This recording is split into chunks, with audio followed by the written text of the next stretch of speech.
It's okay. Off your mic. It's okay. Off your mic. Chai! Now wow, people wey supposed talk truth to power don't off mic. And if we talk, now 500,000 they go summer us, call them hate speech. But fear not, my ego don't come. Ingo torchlight every corner, nooks and cranny of all these bad people where they spoil our country.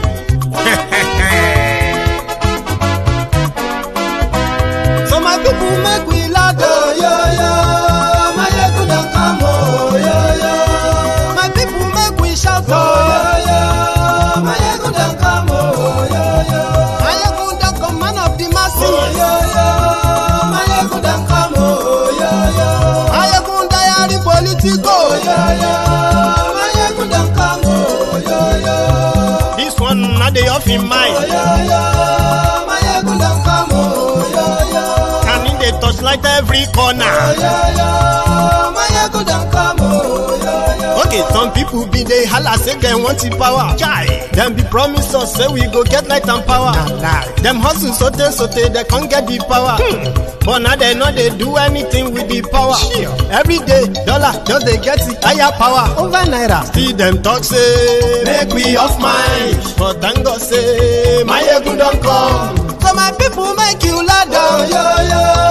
My ego don't come, yo. My people make we shout, yo.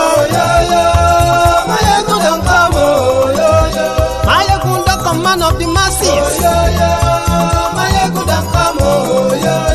My ego die politico, yo. My ego don't come, yo. This one not they off in mind, yo. My ego don't come, yo. Person where they do evil, no one make person talk. Them say that my egun, that man too they talk. He too they talk. Say my egun diary, he they hot like pepper. But every day then they take money in bulk. Poor man picking, they the street they hawk. Still them talk say make we no talk. But thank God say my egun don't come. So my people make you laugh, yo. My egun don't come, yo. My people make you shout, yo. My egun don't come, yo. My ego don't come, man of the masses. My ego don't come, my ego diary politico.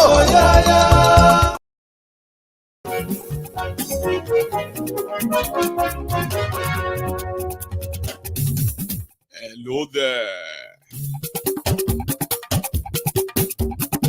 My ego now I'm on la moto do. My ego diary. Good morning to you, good afternoon to you, and good evening to you from wherever you are watching from.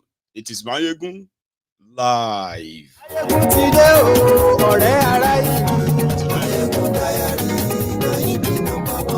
Blurry Facebook, blurry YouTube.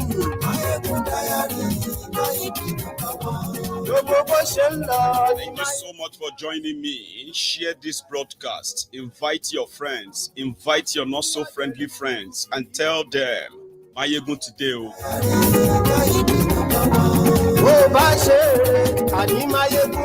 Yeah, so my friends, the brethren in this temple of truth who are in America, happy 4th of July. That's significant, isn't it? Mayegun diary politico. Godfatherism, kò sí lọ́rọ̀ Mayegun diary. Ẹ farabalẹ̀ ṣe o kẹ́kọ̀ọ́ lẹ́nu. Share the broadcasts. Invite them. Read the caption. Read the description. I mean, like the broadcast before you sit back. And enjoy.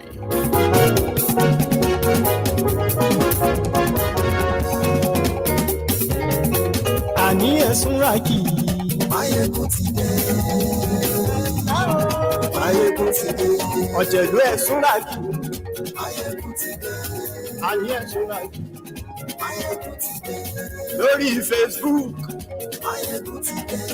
Ani esunraki. Mayegun ti dé. lórí YouTube. Máyégún ti dé. Adìyẹ èso lájú. Máyégún ti dé. Wọ́n bàbá gbé wúrẹ́. Máyégún máa bí. Adìyẹ èso lájú. Máyégún ti dé. Ijó ìbádìyẹ. Máyégún máa bí. Adìyẹ èso lájú. Máyégún ti dé. Presido bá rúfin o. Máyégún máa bí. Adìyẹ èso lájú. Máyégún ti dé. Kí gómìnà gbówó jẹ. Máyégún máa bí. Adìyẹ èso lájú. Máyégún ti dé. Ọlọ́pàá ti ń darí bá. Máyégún máa bí. Adìyẹ èso lájú. Máyégún ti dé. Aṣòfin tí ń rúfin o. Máyégún máa bí. Let's just get started. I know, you see, if you joined Mayegun's Diary Political recently, right? Normally you should have noticed, okay?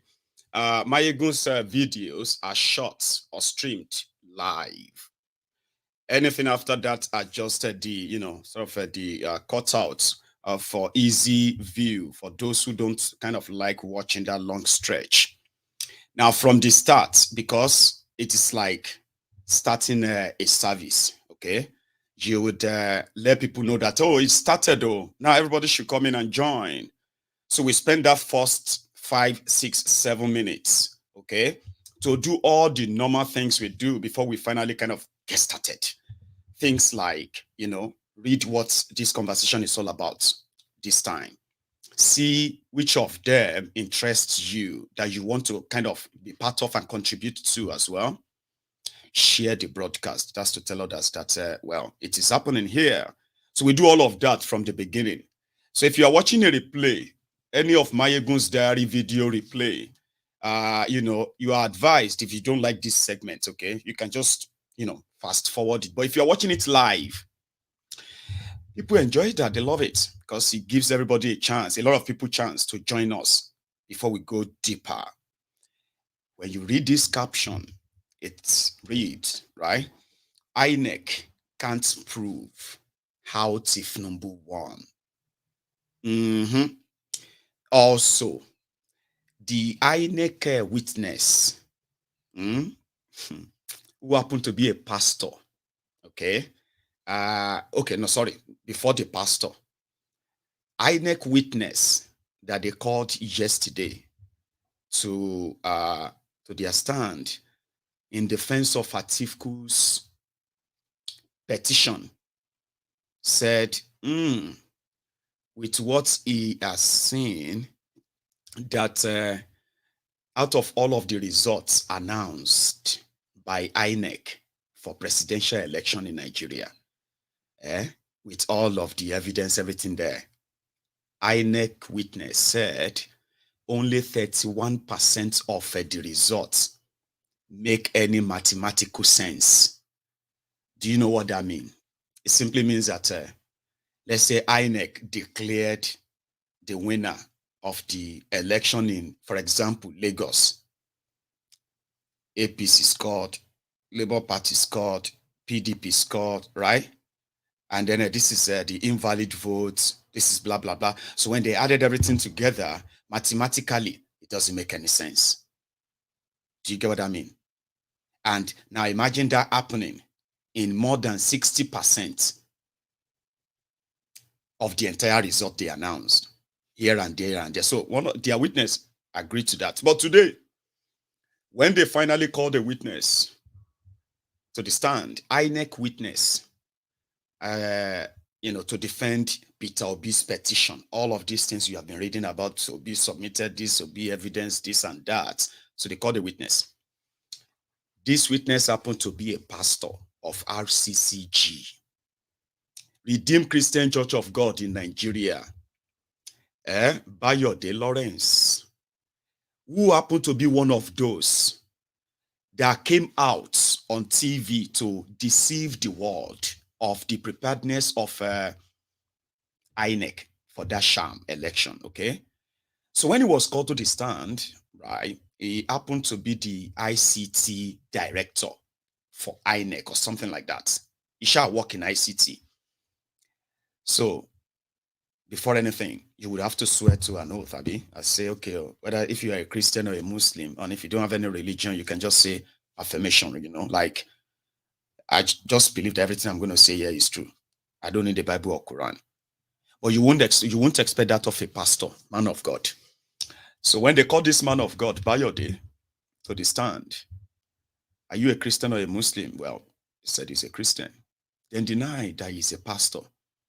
And also said, because of his faith, he cannot swear by the Bible that everything he was going to say or testify will be truth.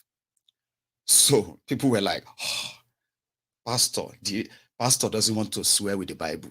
That's new. Anyway, Mr. Bayode, here we are. You are from the ICT department of Inec.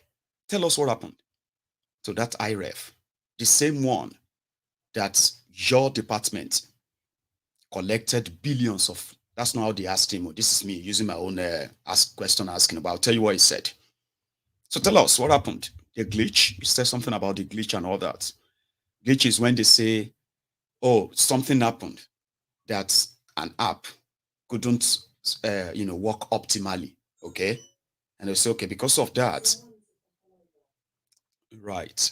Sorry, that's my door. Somebody's at the door. So don't worry. Somebody's going to take that. It's a distraction, isn't it?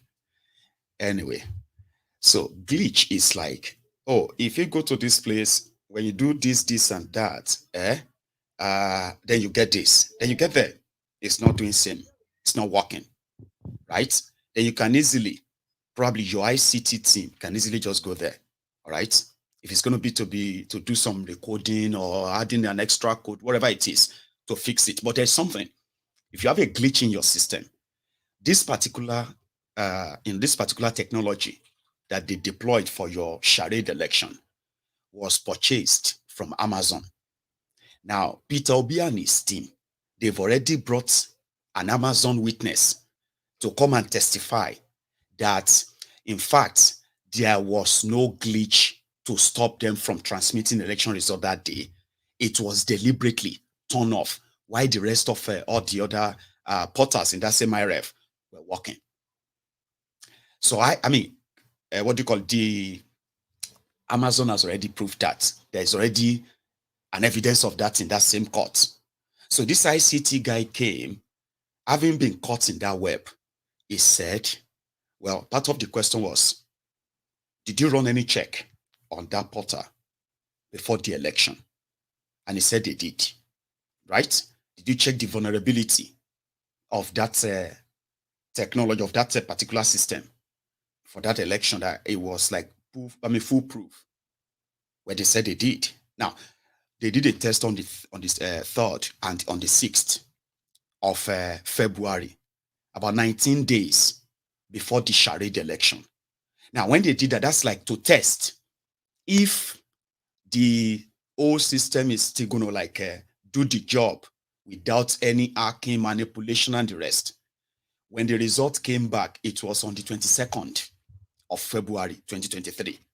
Now, when it came on the 22nd, 3 days before the election, the results showed that iREV and the BVAS, especially iREV, was 81% prone to manipulation.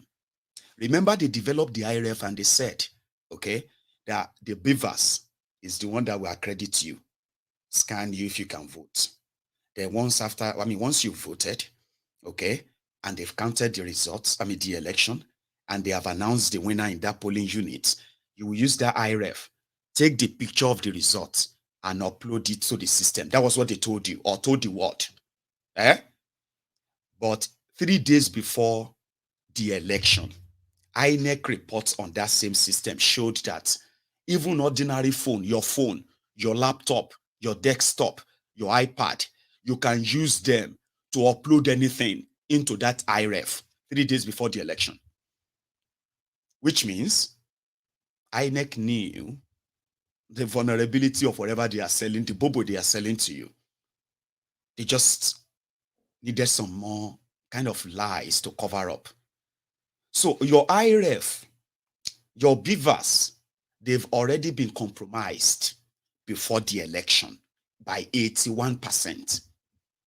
So they are now asking Mr. Bayode, that failed or refused to swear by the Bible, that what does that mean? Does that mean that with that vulnerability, I said, no, they fixed it. They fixed it in 3 days. So if you fix something, won't you run a test again? If you run a test and it took you 2 weeks to get the full result back, right? So if you fix it and you run a test again, how long do you think that's going to take? 3 days? Of course not.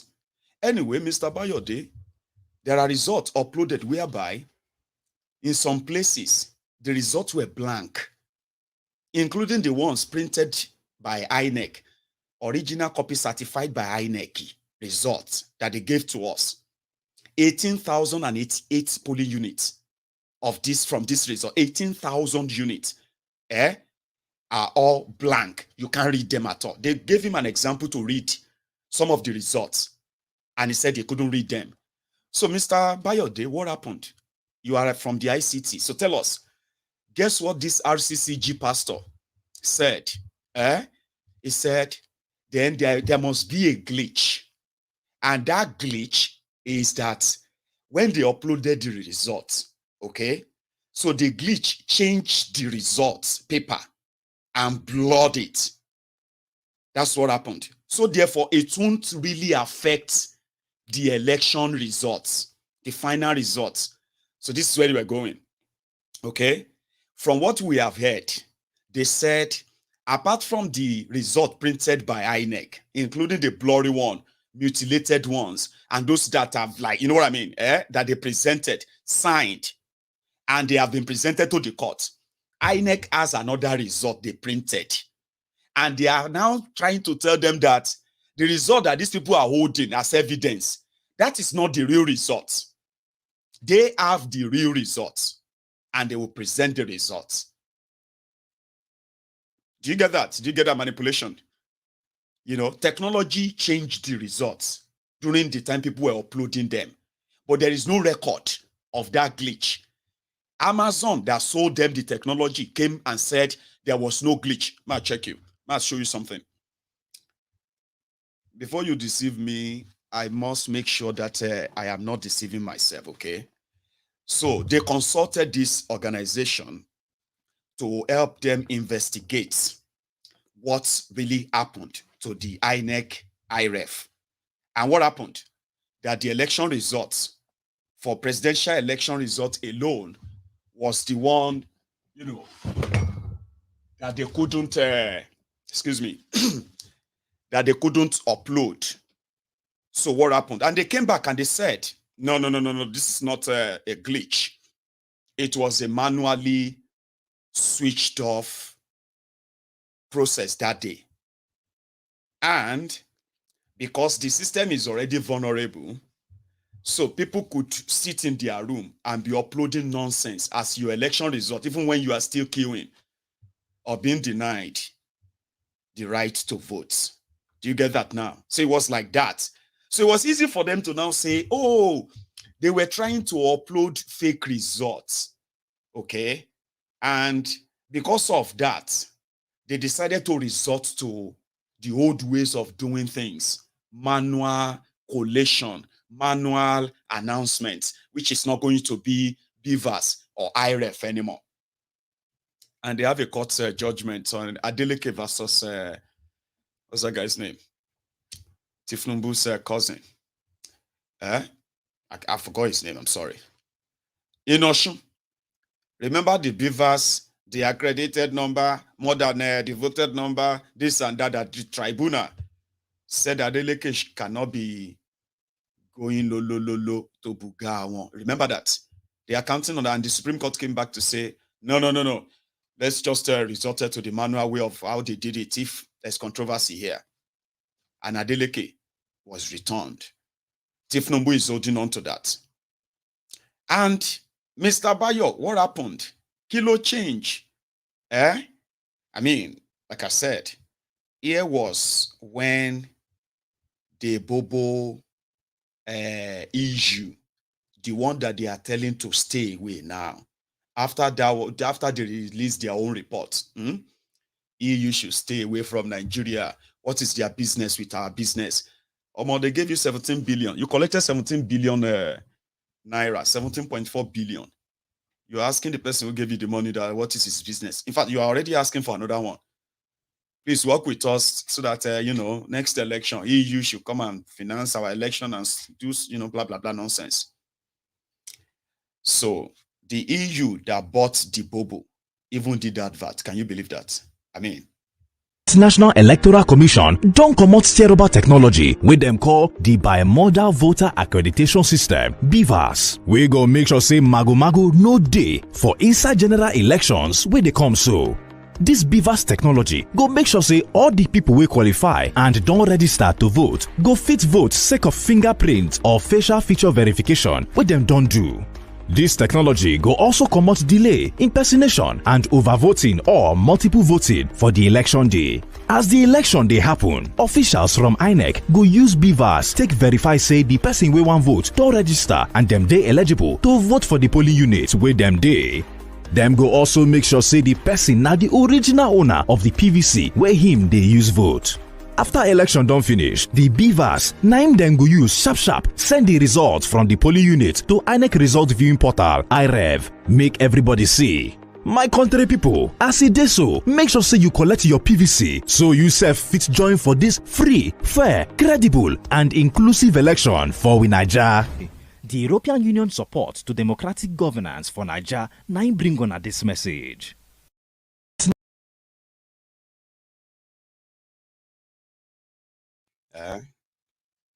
Just so you know, now the money where EU didn't give the government money, they gave Inec the money, funded the bogus training exercise for election and other nonsense. And Mr. Bayode, before the election, was on Channels Television. He had this to say. We'll keep reminding you, no? We know that the whole thing is so garbage, but for the record.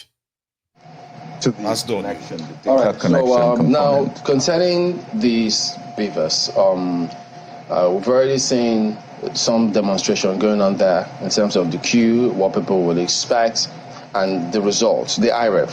Maybe we should talk a little bit about that iREV and the results. What do we expect? Because I think, I'm not sure if, wait, maybe we should go this way. Now, are people still going to be able to view those results as they uploaded on iREV, Inec portal? Yes, of course, it's real time. From the polling unit straight to the iREV. And if there are any issue, by the time the presiding officer gets to the collation center, it tenders the beavers to the collation officer. It tenders the hard copy of that result to the collation officer. The collation officer is looking at the physical result and the one that was already transmitted to the iREV. Just oppose these two and see if there's any discrepancy, checking whether what is seen on the iREV is the same thing that is before him physically. So if everything went well, then the collation officer go ahead to enter into his own form at that level, the form EC8B at that level. And that form will also still be displayed? No, we are not transmitting that form. We are only transmitting form EC8A. Yeah, that EC8A. Yes. Much as they will snap it and upload it, they will still display it as required, isn't it? Yes, it will still be displayed at the polling unit. That's the form 60E at the polling unit. It will be displayed there. But the result itself will be taken to the collation officer and the beavers. The collation officer checks the accredited data, checks the form EC80, that's the result sheet, and also check the one on the portal to see if there are any discrepancy, whether they are the same. If there is any discrepancy, which result do they then go with? No, let me just explain this. Yeah. Now, we have to understand the fact that at the level of the polling unit, we have also accredited polling agents or party agents. So all the political parties, we have their party agents or polling agents at the polling unit. Now, at the period of entering the scores of the candidates into Form EC8A, the polling agents will be there at the polling unit. So the presiding officer will sign Form EC8A, which is the polling unit level result, and also stamp it. The polling agents or the party agents, if available, must also countersign the polling unit level result. Okay. Before it is uploaded or transmitted through the iREV. Now, after the accreditation data is transmitted and the polling unit level result, that is from EC8A, is transmitted, the party agents or the polling agents, together with the presiding officer and the assistant presiding officers, will physically carry that from EC8A and the beavers and other election materials to the registration area center or the electoral ward, where they will hand over that from EC8A and the beavers to the collation officer. The collation officer will look at the physical result as handed over to him. He or she will also look at the beavers as handed over, and then look at the from EC8 or the polling unit level result as already transmitted through the iREV and the accreditation data as already transmitted before entering the scores into Form EC8B, which is the registration area result. Now, if there's a dispute relating to the physically transmitted result, so to say, and the electronically transmitted result, by our own regulations and by our own guidelines and procedures, the electronically transmitted data and the electronically transmitted result will take precedence. To the connection. We will work with you to build a Nigeria that is not corrupt. I bring you a message of hope.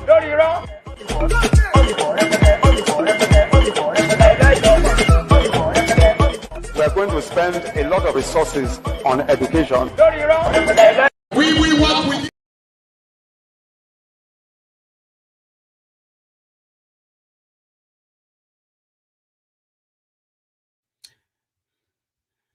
You listen to him or them.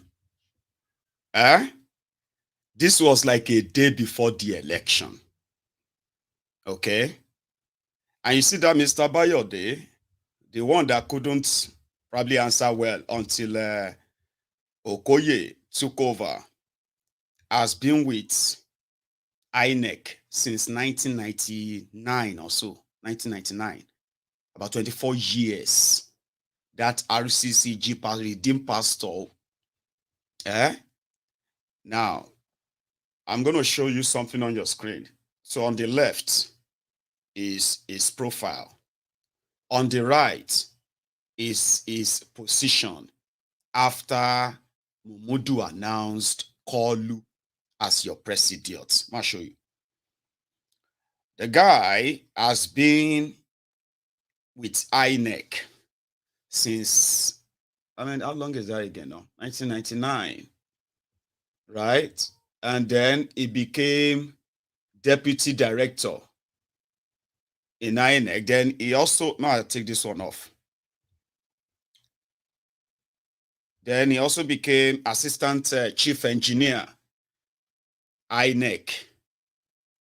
On the right is Mr. Bayode saying a new Nigeria is birth, celebrating Tinubu as the person they are finally rigged in as inner job.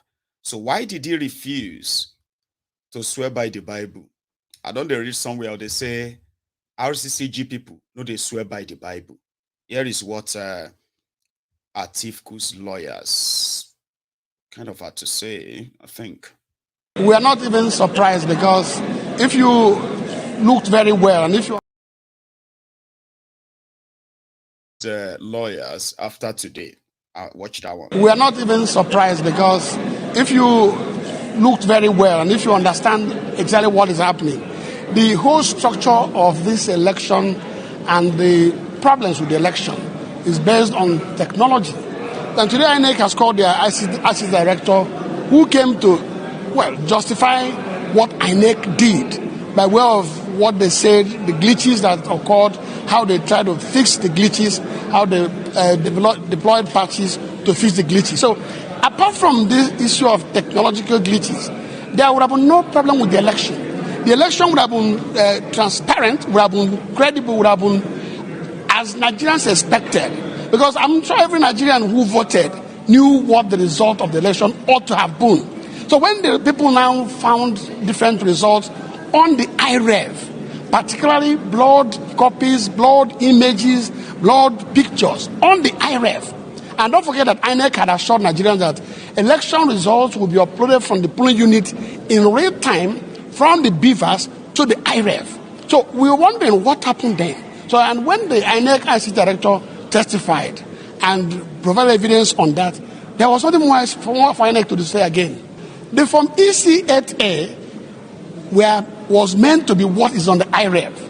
But we have forms EC8As, we have iREV copies certified by Inec, which are completely blurred, unreadable, contains strange pictures, images. Indeed, the IC director was given a copy or copies of these blurred forms EC8As, presumably, and was asked to tell the court how many scores that were written on those copies. If you were in the court, you would have seen his difficulty, because nothing was written on those documents. So one wonders, on what basis did INEC collect the result?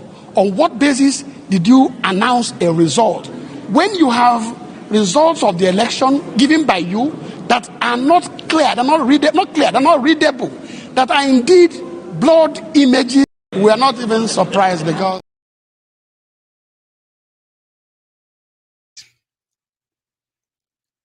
blood.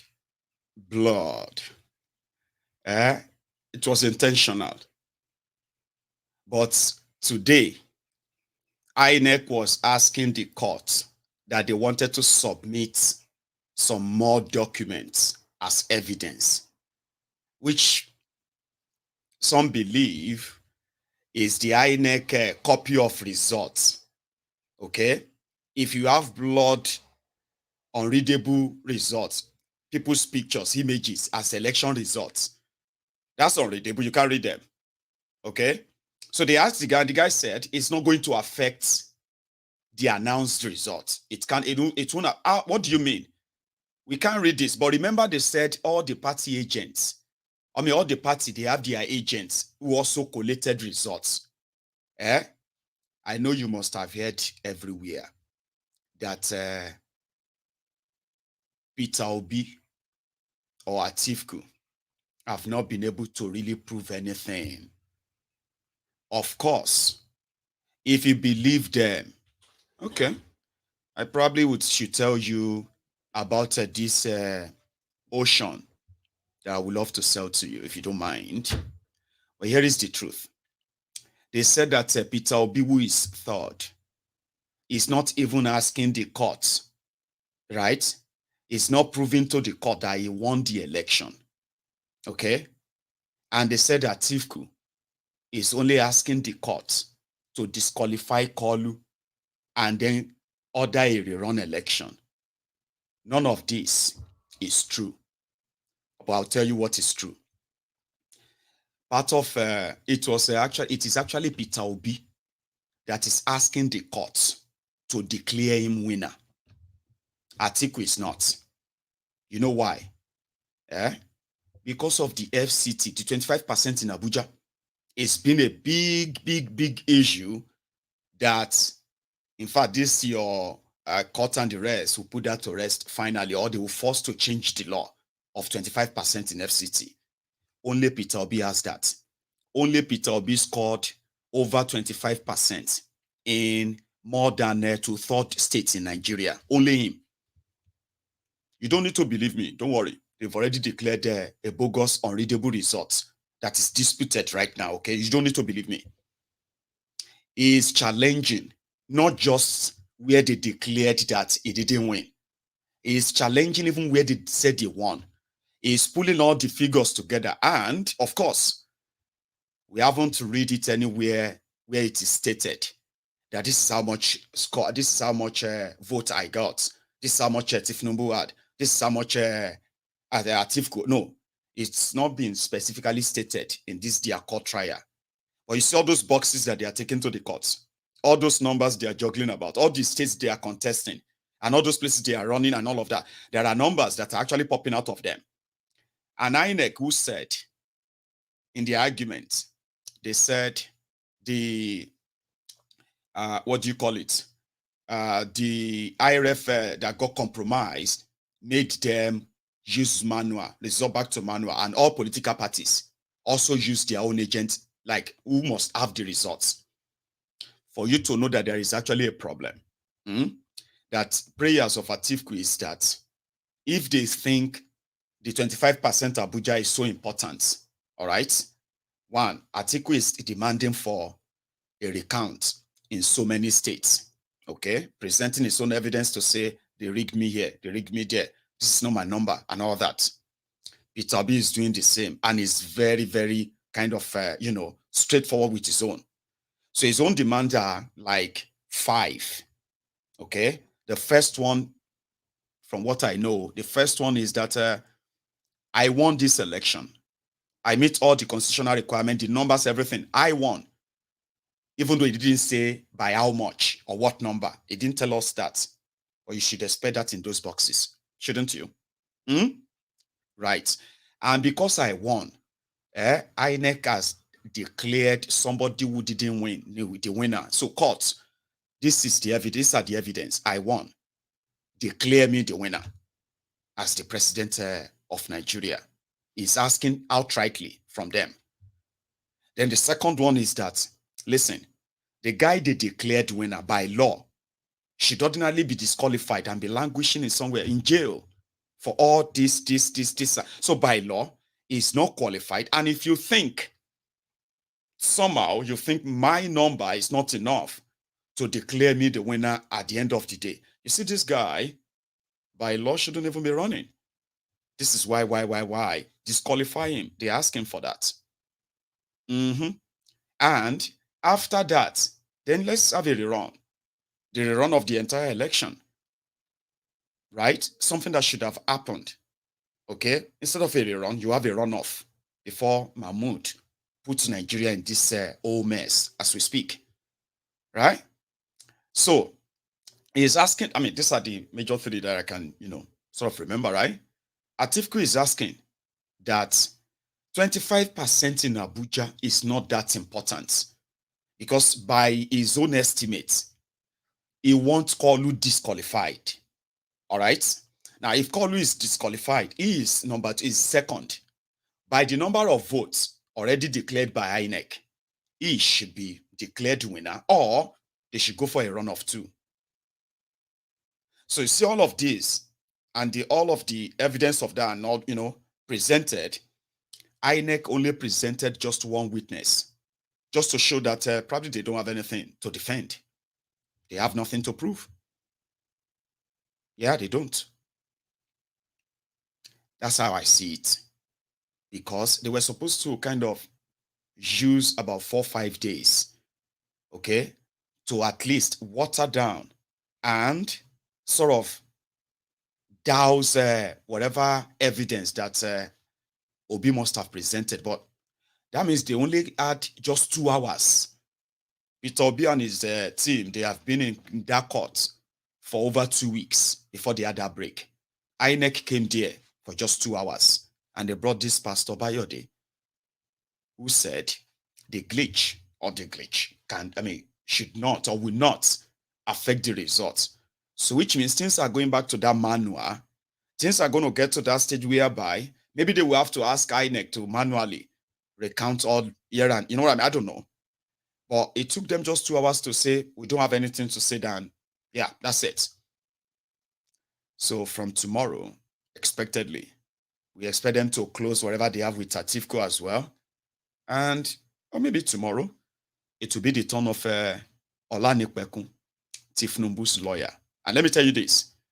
In their own argument with Atiku, they presented what they claimed to be a certified copy of Tinubu's Chicago University certificate. Okay.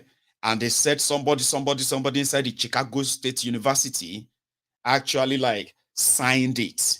And that evidence result, the real result of Tifnumbu has been presented to counter the parts where they said he forged, you know what I mean? Like, is he a man or, I mean, is he a girl or a boy when he enrolled in that university then, right?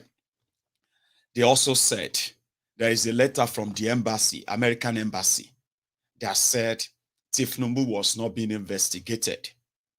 So Olanipekun is coming with all of this, or has already submitted that in the case of Atiku.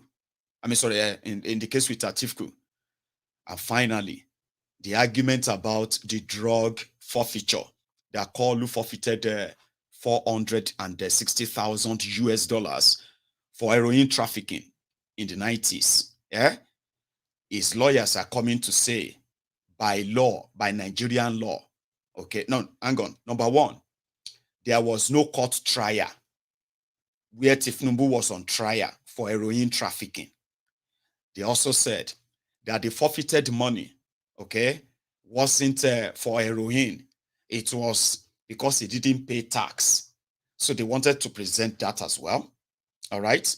And finally, they also want to present, Olanipekun is going to tell the court that by Nigerian law, all right, if you get involved in any crime, apart from murder, if you get involved in any crime and you are convicted of that crime, after 10 years, you can run for office and run for political office in Nigeria. They are also presenting that. So according to them, the issue of forfeiture, the issue of heroin deals, the issue of forgery, certificate forgery, perjury, and all of that stuff, they believe that they will become inconsequential in this case. And that will start from tomorrow. But the EU may beg to disagree because their report is also creating some new level of angst where they captured what happened in this 2023 charade so perfectly well that Tifnumbu's government are accusing Murik, and some of them are accusing the EU of trying to destabilize Nigeria. Okay, I'm not going to read all the reports because it's about 92 pages, right? But do you know that in this EU report, we also made it to that report. I don't know if it's a good thing, though. Brethren, in the temple of truth, when this EU report was being piled and then compiled, rather, I didn't know that maybe some of them are also members of the temple of truth watching us. Or maybe some of you, or all of you, you have taken your teachings on this platform, this temple, you have taken them all over the place on the global square, Twitter square, Zuckerberg square, I mean, on social media. Guess what? In the EU report that indicted Inec, indicted the Tifnumbu and the APC, indicted the military, the police, indicted some media houses, okay? They didn't forget to mention, you know, the VAR, I mean, they call them the buzzwords, the popular words during the campaign. And guess what they said? They mentioned Atiku. That's my creation. I coined that. Tifnumbu, I coined that. So they said it became one of the most used words in your election, where people were calling Atiku, Atifku, where you are calling Tifnumbu, Tifnumbu, where the Agbadomites, they were calling obedient, obediot. All this came in their report to talk about how divided, how they used religion, ethnic, and all of that division to win election according to them. So it was biting, seriously. So I just stream through, I just show you. So it simply means that, the report may not really change anything. Okay. It may not really change much. It's not going to really change anything anyway. But here, right? So, their report of the general elections in Nigeria, 5th of February and 18th of March. They don't pay me. Well, I mean, they just mentioned how everybody, they tear themselves. You know what I mean? So, yeah, the final report, the table of content or something. I just go to some of the highlights. May you see them before we continue, okay? If you want to read it, see, I'll do you one favor, to those who might be interested in reading the reports. I'm not going to be reading everything, okay? Well, if you're interested in reading it, check the comments. I will leave the link in the comments. Take your time and read it, okay? And, I mean, they are not those who are going to validate what we already know, okay? But for the record, if nobody didn't win any election in Nigeria, and you should say that to your children again and again, it doesn't matter. If they tell you that, so what would that change? He's the president. Tell them Abacha became president too. Abacha was president too. Remember?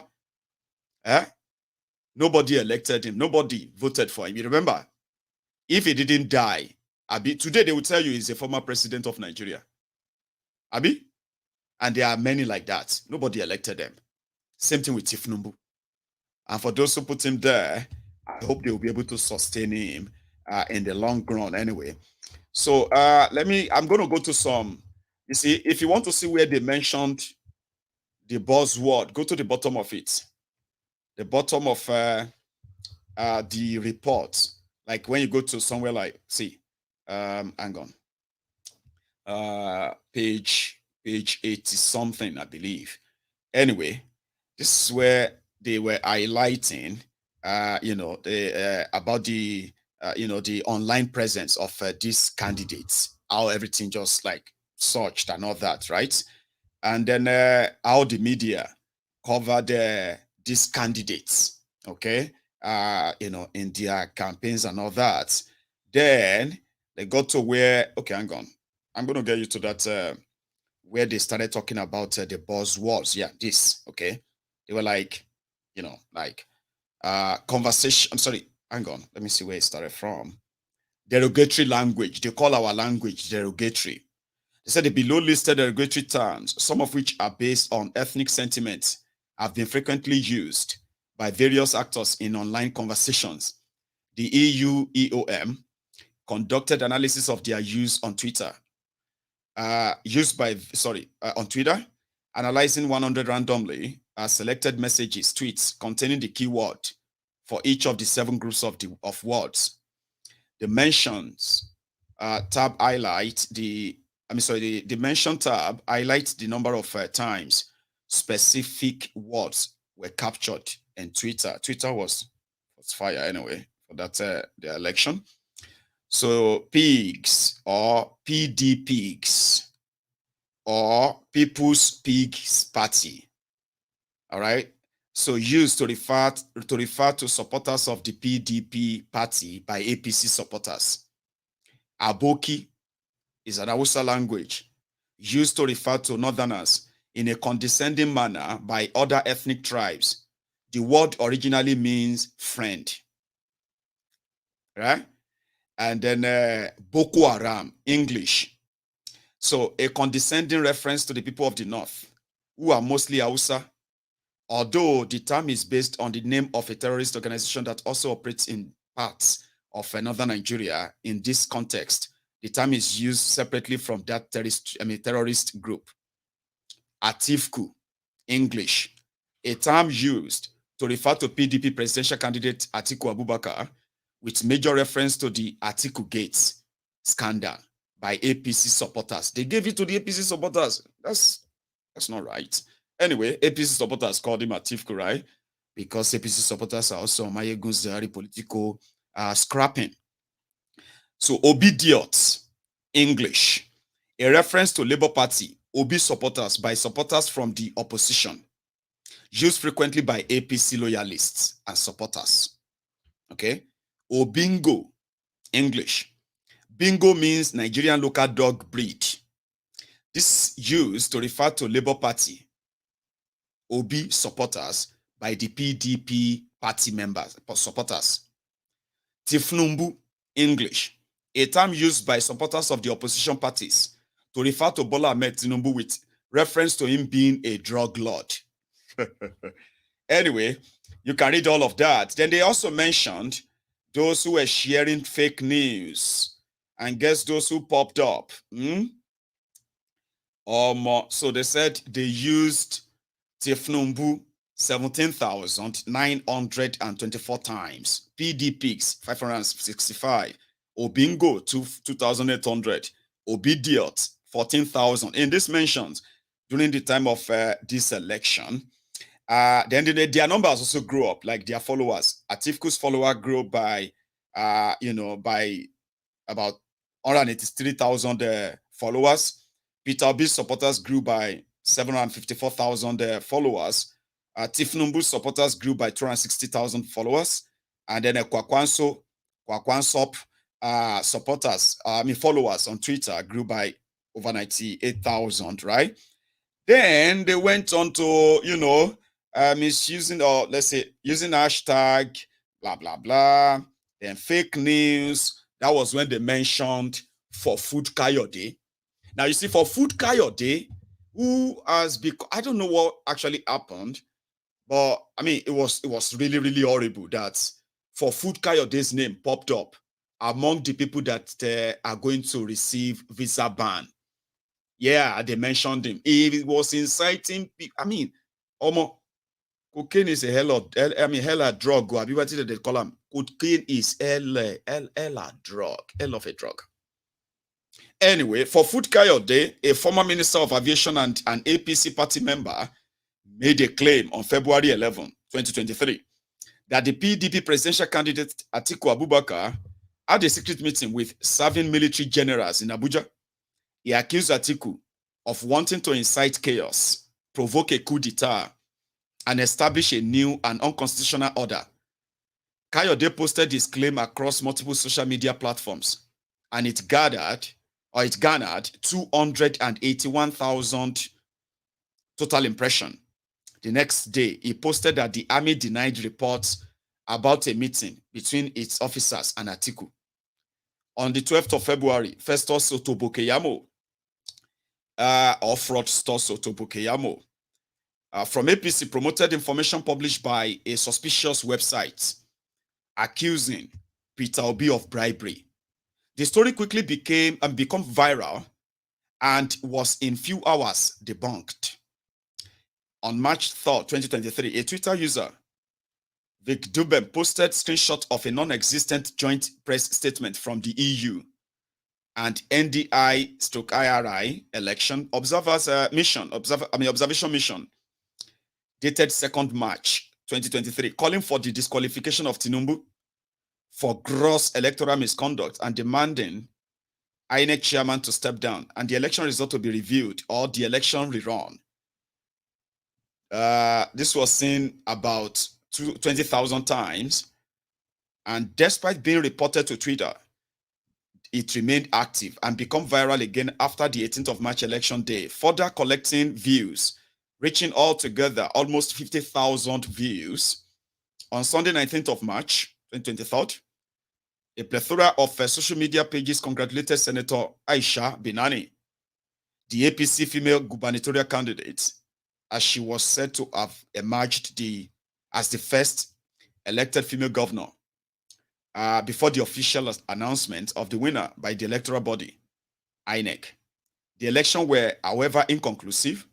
The posts were shared multiple times, including by some reputable sources. And blah, blah, blah, blah, blah, blah, and the end. Anyway, if you have the time, please do. They highlighted a lot. I know you may not actually want to read, and about it, I want to read. But at least for academic purpose, please read.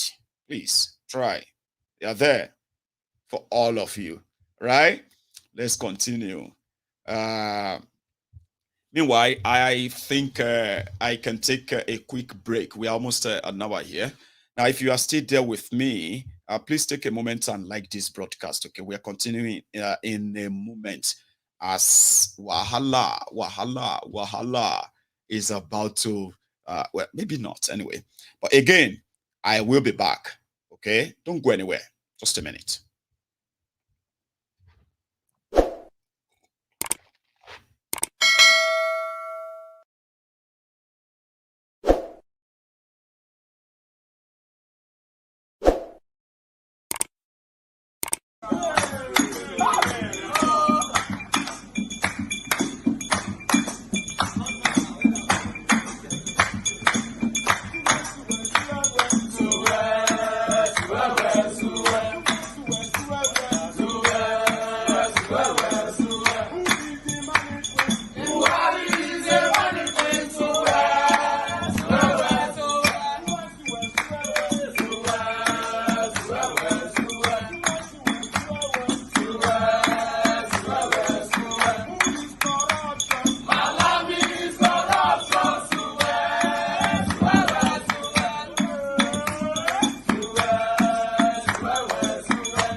Minority leader.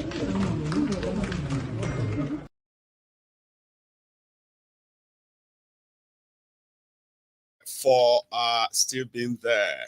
Remember, take a moment, okay? Just a moment. Currently, we have over 2,500 of us on YouTube, and we also have over 400 of us on Facebook. So take a moment and just drop your offering, like the broadcast. Right. They are putting the team together. The team that will make the renewed Shege, a permanent one that you would have to learn how to get used to. By the way, I'm talking about the National Assembly. You see, the idea of checks and balances, or check and balancing, or whatever, in a democratic system is dead in Nigeria. I mean, I don't know if you still think it exists. It doesn't. Okay? So it's all about paddy. And since the writing, or should I say, yeah, the fixing of your election and those who are going to, who became the, should I say, the powerful principal officers in that National Assembly. It was like somebody actually drew all the old map for a purpose, and that purpose is about to be fulfilled. So today, okay, hang on, before we go to today. You know, before now, when Tinubu was putting together his campaign council, they had this argument, yeah? They said a lot of the APC, Egbekegbe leadership, they were surprised. They were reading about those who made Tinubu's presidential campaign list on social media like me and you. And it wasn't something that actually really got down well with them. Remember that, eh? Of course. Well, Tinubu has shown it to them again. Okay? He's the boss, he's the Lord, I mean, come on. What is the party? You have no idea that the death of AD, the same political party that brought Tinubu to prominence in 1999, the day that he was sworn in as the governor was the day they began the requirement for AD. In fact, it took a while before it finally died. Kolu will kill those who probably, you know, might want to flex muscle with him when it comes to what he calls party supremacy. He is the party, he is the supreme. And a lot of you will you'll get to know better. So yeah. The party Adamu came out and they said the leadership of the National Assembly, starting from the Senate President and the rest, which is Akpabiole, the announcement of those who will be the either majority leader, this one leader, that one leader, and this who is getting what, that they were not consulted. You have been reading about this, Abi. Bamidele is the Senate leader, okay? Devulumai is the deputy Senate leader. Undume is Shena chief whip, then give her, be waiting, then give that one. And the one that opened close up on the right, I don't know his name. So that one is his deputy. Now, from the report after this announcement, which Akpabiole actually made, you know what? Chief whip and all of that.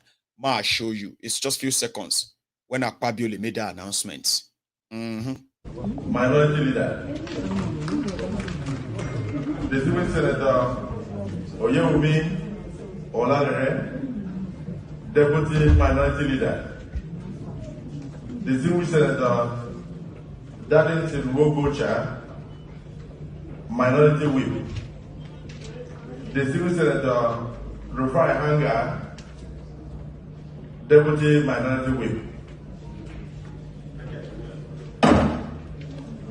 The leader, can you move them forward to take their seats?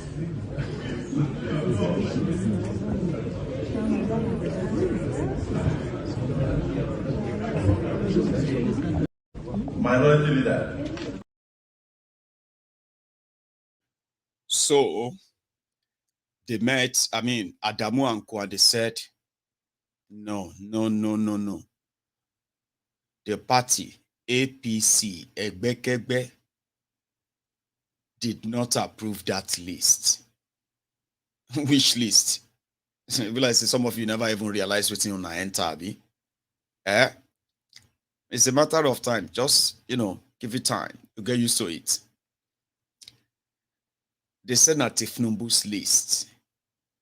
And therefore, it is not going to stand. I know saying just normal shakara and all of that too, because it's staying. But I can tell you something quickly, which you can say is unrelated. Of course, it is related. I'll tell you. Before now, you know, when they make those announcements, you have House leader, Senate, principal officers. Thank you. That's the right word. Principal officers. The principal officers are those that are going to be like in charge of the house. More use that, right? So principal officers are like the Senate president, deputy Senate president, which is the head and the deputy, right? Then you have the leader, Senate leader. That one is the leader. It's like the class captain, all right? Kind of, yeah? Or class rep, or I don't know. Leader, Senate leader. After them, then you have the chief whip, okay? You have Senate leader, deputy Senate leader, chief whip. Chief whip is like the disciplinary officer. Hey, sit down. Hey, protocol, that stuff. I don't know. Then you have deputy chief whip. Then you have a minority Senate leader. Then you have deputy minority. Then you have them like that, All of that thing is just to give you recognition that can give you a little bit of advantage over your colleagues. Okay? So when you get that, so people can come to you, all right, and lobby for committee chair. That's another juicy thing. That one is for everybody. Say the senators are just 109 people. 109 people. Now, you see those 109 people, they are gluttons, okay? Their own budget alone, that takes care of them alone, is over 200 billion naira a year. The entire National Assembly, what takes care of them in a year is over 400 billion. And they are less than 1,000 people. Now, they are less than 500 people, all of them, reps and all that. So what they will now do, where business begin, all right, is that committee. So this committee, you see committee on finance, committee on aviation, committee on agriculture, committee on women affairs, committee on budget, committee on planning, committee on this and that. So inside that committee, you see those 109 people, they will have like 40 committees. Here you get. Now from that 40 committees, guaranteed 80 of them are going to be head of those committees, 80. And in that committee, they will have like about maybe 8-9 people. Their job is this. Every time they want to discuss anything, for example, they say anything to discuss anything that has to do with works, construction, okay? So it means when the Ministry of Works says they are writing budgets on what they want to spend on construction this coming year, they will take it to this committee. So this committee will scrutinize that budget. They will now use their own discretion to say, why do you want to spend 100 naira to build 1,000 kilometers of road when you can just spend 100,000 naira to build that? Excuse me. No, we want to spend 100 naira. 100 naira is, well, that's nonsense. Let's make it 1,000 naira then times 10. It is called budget padding. That's how they fight. They fight for committees, committee membership. Because they are there, go. Not lawmaking, all those lawmaking, na drama, na their business, they go. Same thing within the House of Reps and the rest of them. So within them, these guys are contributing to the looting, depleting or depletion of over 800 to 1 trillion, 800 billion to 1 trillion naira of your money. Apart from them being fat-fed for being these lawmakers, they are also cankerworms. They are like, what do they call those? Paripa. We have something called paripa in Ijebu. Now, termites. Termite. Termites that will, termites will not leave until they turn everything to dust. That's exactly what these guys are. They are everywhere inflating this budget here and there. And every year, some of them are billionaires. Here you get. So, but the difference here is this. Why am I telling you all of this? Despite this whole nonsense, they still fight. You think they are fighting for you. No, I have never seen them fight for anybody but themselves. But this one is going to be very different. You are likely not going to hear them fight at all. Shima, I'll tell you why. If their court in Nigeria failed to remove Tinubu, and Tinubu continue as your president, I can tell you this. Now only death go stop Tinubu from being your president for 80 years. It doesn't need your election. Know that. Okay? This is like a proper state capture. If your court no remove them by this end of this year, prepare yourself. Now only death. Shey you hear me? Death go remove them from spending. In fact, he will even attempt to change things.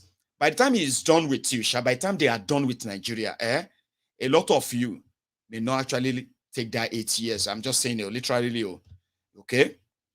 Because we are talking about Tinubu. We are not talking about Bokwari. You know Bokwari is a madman. You see this particular one, the way they have done it, I'll tell you. PDP members who are supposed to be like normal, now them be the second majority in that National Assembly. Aba, the PDP that is so divided that today 5 states, 5 governors, G5, have a stake inside Tinubu's government with a Wike and co. And they have senators, they have reps too who are there working for them, their boys. So the arrangement is, once we settle this thing for inside, everybody collecting one share. There is no point in fighting or arguing. Anything where Tinubu wanting go get. And Tinubu is somebody who will be like the normal drug lord, okay? Now deal. Well, what do you want? They will give you. That thing will cost us like 500 billion. No. Don't just mention it. As long as you deliver. The problem is if they give you that money and you fail, or you think you want to scam them, or you think you want to outsmart them, they will kill you. That's Tinubu style. Not the way you want. That's why he will always have, he believe he will always get whatever he wants. Because everybody has a price. He knows that, and he doesn't hold back when it comes to that. So they go show you, now the money be this, now the gun will go kill you be this if you fail. Shall you understand? So, as it is, with a Wike and Co, the deal they struck with Tinubu is that as long as it provides them the safety, the immunity, and all of that, anything we want, anybody we want tackle them inside the National Assembly, now them go deal with them. Tinubu doesn't have to raise any eyebrow. If they say somebody is trying to make any, it's not that senator so and so is making a problem, and they say, who is he? What does he want? He doesn't want anything. He's adamant. Senator Kiniko will just go missing. Breaking news. Senator Ankpa committed suicide. Waiting happen. Waiting day. He get mental problem. He don't kill himself. Now, I am not, don't think I am actually trying to make things up in a way to make you, no, I know what I'm saying. I told you, when people said, you see that Shetima is a dangerous man. You see that man, he's always smiling. He's probably planning and waiting for Kolu to change. These people are dangerous. I said, I wish you actually understand something. If there's any dangerous man right now in Nigeria, the most dangerous man in Nigeria right now, it is Tinubu. You will find out later. A lot of us will find out later. You will find out why. Despite how much Lagosians claim to be so exposed, they are this and that, the real Lagosians are not this Iragbiji and his gango. You will go and understand why and how, despite the sophistry of Lagosians, these Iragbiji descendants, they held everybody down till tomorrow. They will wish we will fight back. We have to take back our Lagos. You will find out soon. I told you, I said, see, if you know Tinubu very well, what is wrong? Before everybody could say they're having problem with their deputies and all of that when this democracy started, Tinubu, they change deputy governors, like specifically they change in a sanitary pad. They just find something and they go all org. Who told you that Shetima no fit go missing? Who told you that Shetima himself, you know what I mean? You are dealing with somebody that even Shetima go no say, terrorists get class. This one's not drug lord. They don't deal. So if you won't come with your brute and all of that, you are dealing with somebody, right, that is more dangerous than how many of you will give him the credit for. So if the court won't stop him, you better get ready. I just thought I should say it to you, all right? Because you are about to learn why Lagos is in his pockets, despite every 4 years outcry. You are about to figure it out. I know say Lagos no be Nigeria. Nigeria no be Lagos, so sure you get.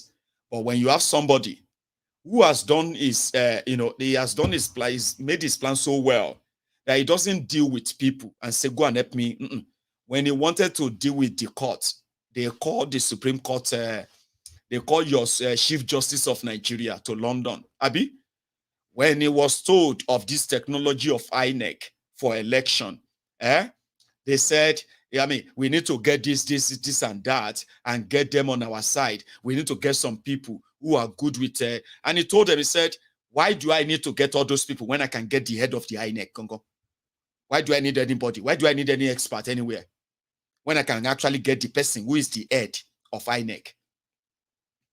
And that's exactly what happened. So you get, I'm only giving you all of this so that when you are talking about Tinubu, I want you to remember that the Tinubu, the the Lagos landlord that you know or knew is not the same Tinubu that is parading himself as the president of Nigeria now. And if you think they are same, you will find out soon. Pray that their court stops him. I know they won't or they can't. Are you there? So yeah, that's on the side. To every one of you to know that the National Assembly that you believe is so compromised, this time around, they've written the whole script. If Akpabiole miss Yan mistakenly, Akpabiole serve na veteran, abi, in be former governor, in be former minister, in be former senator, in don't date the whole system, abi, so he know the rules. So he himself no be smart in abi. Well, you will figure it out that if they have to start removing your speakers and removing your this and that, if they fail to follow whatever he says to them or whatever he wants, then you begin to know that we are talking about the same Tinubu, the one. So yeah, it is what it is right now. They've given themselves a pay rise. They are continuing with the plan of, welcoming anything Tinubu want to ask for. The leadership of the house is all set and settled. So the committee and all of that they want to share as well, they will share all of that. And then the reign will start. And what is that? It's going to be the reign of your renewed shege. I don't know how to put it, but remember that. And this is just an extra. We heard that the total money coming from the World Bank and another set of, lender is that you get 500 million from the EU. You will get $800 million. $500 million from the EU, $800 million from the World Bank. That is 1.3 trillion. So 1.3 billion dollars. And guess what this money is meant for? They said they want to use it to augment or cushion the effects of a subsidy removal. I hope you get yours. I don't know how much they'll give to you, but the money is already with them and it's a loan. So within a month, Tinubu and his gang, they've already, that's the one they have announced though. We don't know how much Emefiole is already printing for them. All right. And yeah, they've already started their own borrowing. You can add it. If Nigeria is in debt of over 100 billion US dollars today, Naira is in tatters and all that, and the borrowing continues. They want to widen the tax net, reduce the purchasing power of the people. All of this old madness, it is starting. And those who solidify them are already waiting for Kolu's budget, supplementary budget, this and that. And to make you feel happy, in the next few days, Kolu may announce his ministers. Say, since the National Assembly have already nominated their leadership, this leadership that I be, okay, I'm sending the ministers to you. And guess what? Your favorite politicians, they will become politicians. So they will become ministers designate. And a lot of you will begin to say, yes, I trust that one. I know that one will do an excellent job. I know, like you did under Bokwari. And in all of this, within a month or two, everybody will settle down to the reality I am trying to paint now.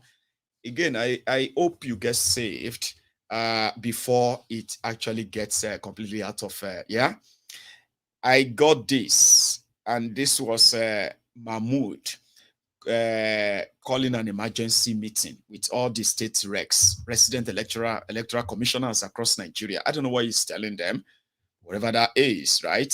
Let's have it on record that they met quickly.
Yakubu meeting with I got this video, but I kind of forgot to put that up. So I'll just brief you. You know that guy called Yerima? I think it was Zamfara. I'm going to go look at him. Yerima. Tell me, was this Zamfara governor or Nasarawa then? Because I want to make sure that I have the right one before I start using it in this context. You remember Yerima? The guy who started Sharia. Well, the guy is back. He is back. The guy started Sharia in order to promote Islamic ethics, good way of life, stop corruption. I mean, do good and all that kind of thing, right? Guess what? The madman ended up being the terrorist sponsor, the most lunatic thief that ever ruled any state in Nigeria. And when I say lunatic, I mean lunatic. I can't describe all the lunacy. I can give you I can give you some tips. Somebody who claimed to be an Islamic faithful, blah, blah, blah nonsense, was a pedophile. He was boldly, publicly came out to say he was marrying a 12-year-old girl. If you remember that, well, she wasn't Nigerian. I think they went to Egypt to pick a girl, 12 years or 13 years, and he married her. Right, he did. Raping young girls in the name of religion, Abi, but being righteous at the same time, stealing the public fund. He left Zamfara, so poor that the only thing Zamfara had at the time was the bragging about Sharia, and then some little terrorists parading themselves as faithful Islamic, abhorrent, I believe, Islamic right, whatever. He ended up in EFCC drag net. Then somehow, he disappeared. That was it. This was years ago. He didn't disappear. He's a member of APC. The guy don't come out. He came out yesterday. Asari Dokubo was the one you said you felt kind of raging. How dare Asari be talking inside the old rock? Asari is condemning the Nigerian military, accusing them of this and that. You were raging. I know. I wish I have this video of, I'm going to go look for it too. I'm going to look for it and I'm going to play you that video. Right? This guy came out and he said, President Tinubu should call all the terrorist head in Nigeria, especially in northern Nigeria, Boko Haram, Fulani terrorists. He said Tinubu should call them to roundtable talk so that they can find peace, a peace around what is going on in northern Nigeria, that Tinubu should not tell the military to shoot or kill them. It's not going to work. Okay? It's just going to embolden them more. Here you get. And this guy was there telling them, giving them that, oh, I'm so sorry I didn't have that video right now. I wish I just have that and I could have used some of his words against him. I'll go look for it. You should make sure you don't go anywhere, okay? But there is also something I want to tell you. You see, when we were talking about Dangote refinery, a fraud, quota system billionaire, and I said, if Nigeria as a country, okay, with other nations within that same, what they call the contraption country, all right, where equality, fairness, and justice, sharing, where justice, sharing, I'll be waiting, where unity and what the fuck, right? Oh, anyway, if everything was fair to everyone, Dangote, I mean, you could have produced times 10 or more, or times 100 of Dangotes that are actually contributing, even if they are capitalists, okay?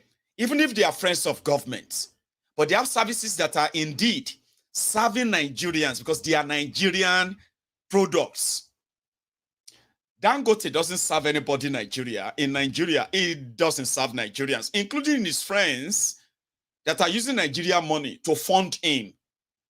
We're like the bad guys. Oh, now we be the bad people. Bad belle, bad belle. You just hate this. You are a bad belle. Dangote is the richest African man. Dangote is a quota system billionaire. Then we came out, we said, Nigeria couldn't build a refinery. Wow. But Dangote could. Dangote has the money or he has the credit to go abroad and take money and build refinery. Only for the same refinery to be the reason why Nigeria has no refinery.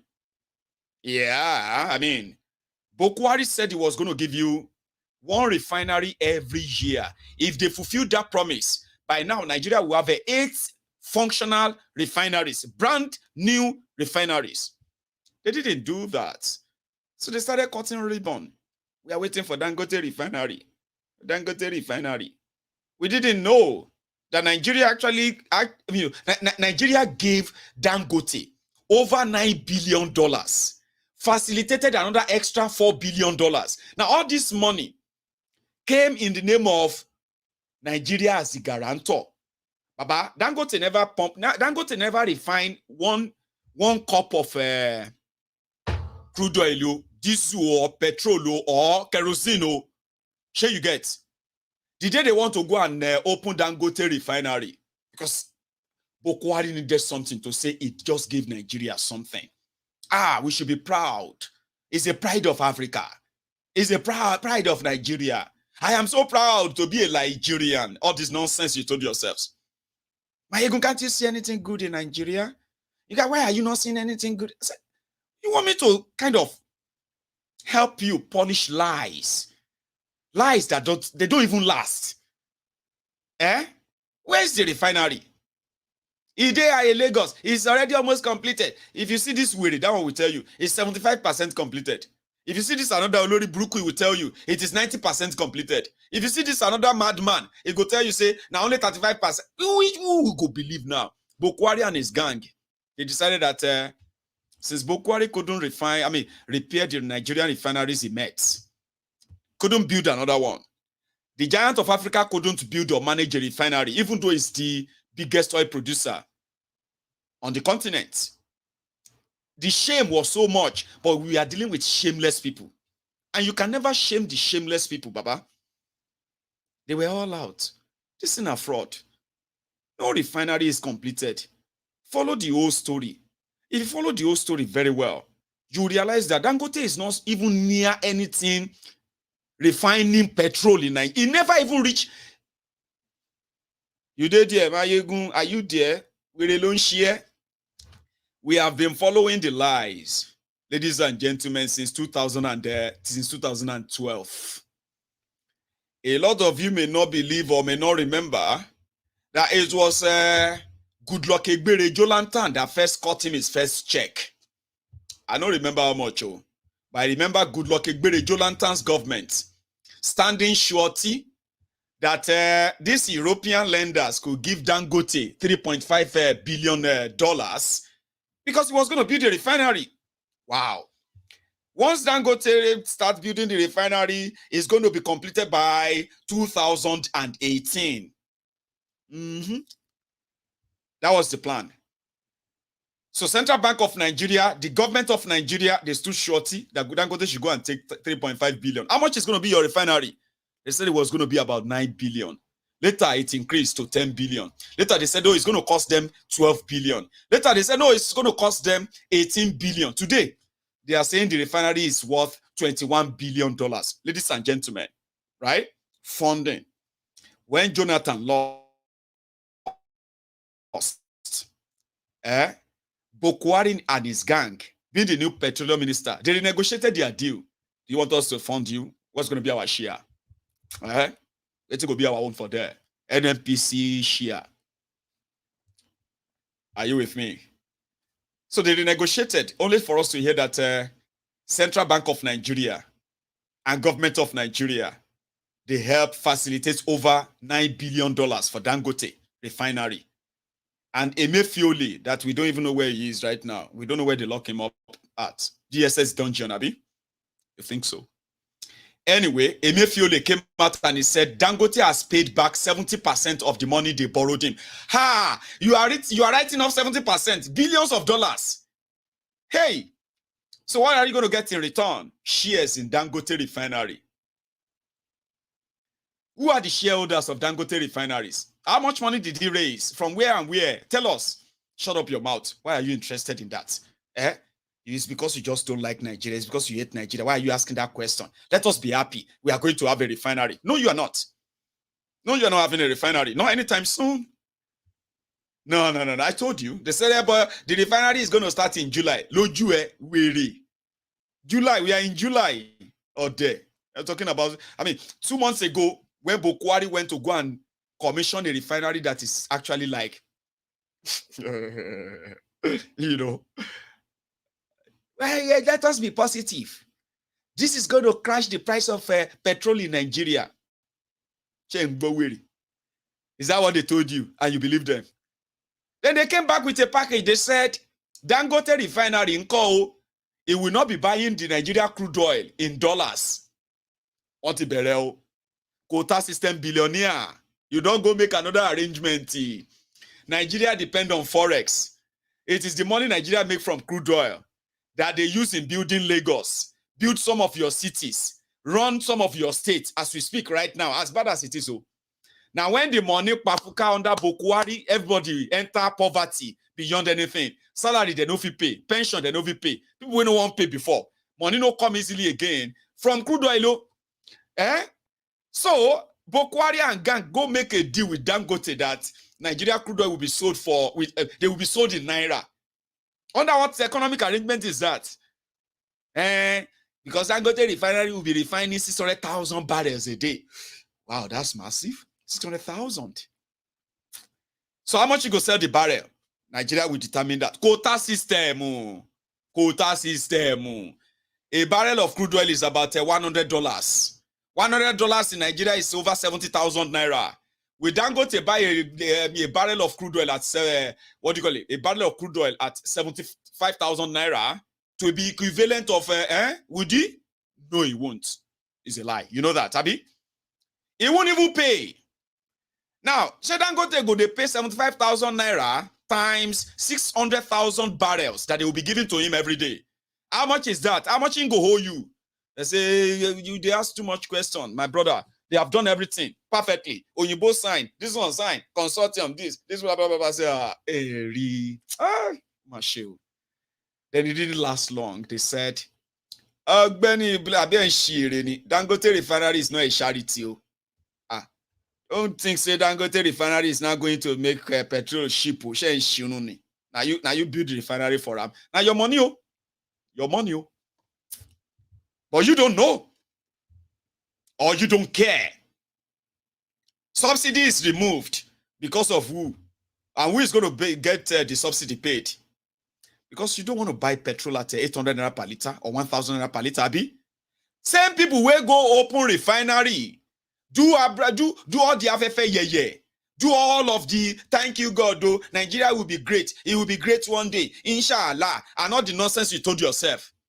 You didn't know that what they actually went to do with Dangote was to go and give him the import license. I never said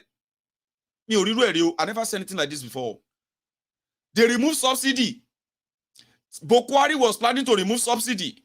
The same Bokwari gave the petroleum import license to a company that is linked to Dangote refinery.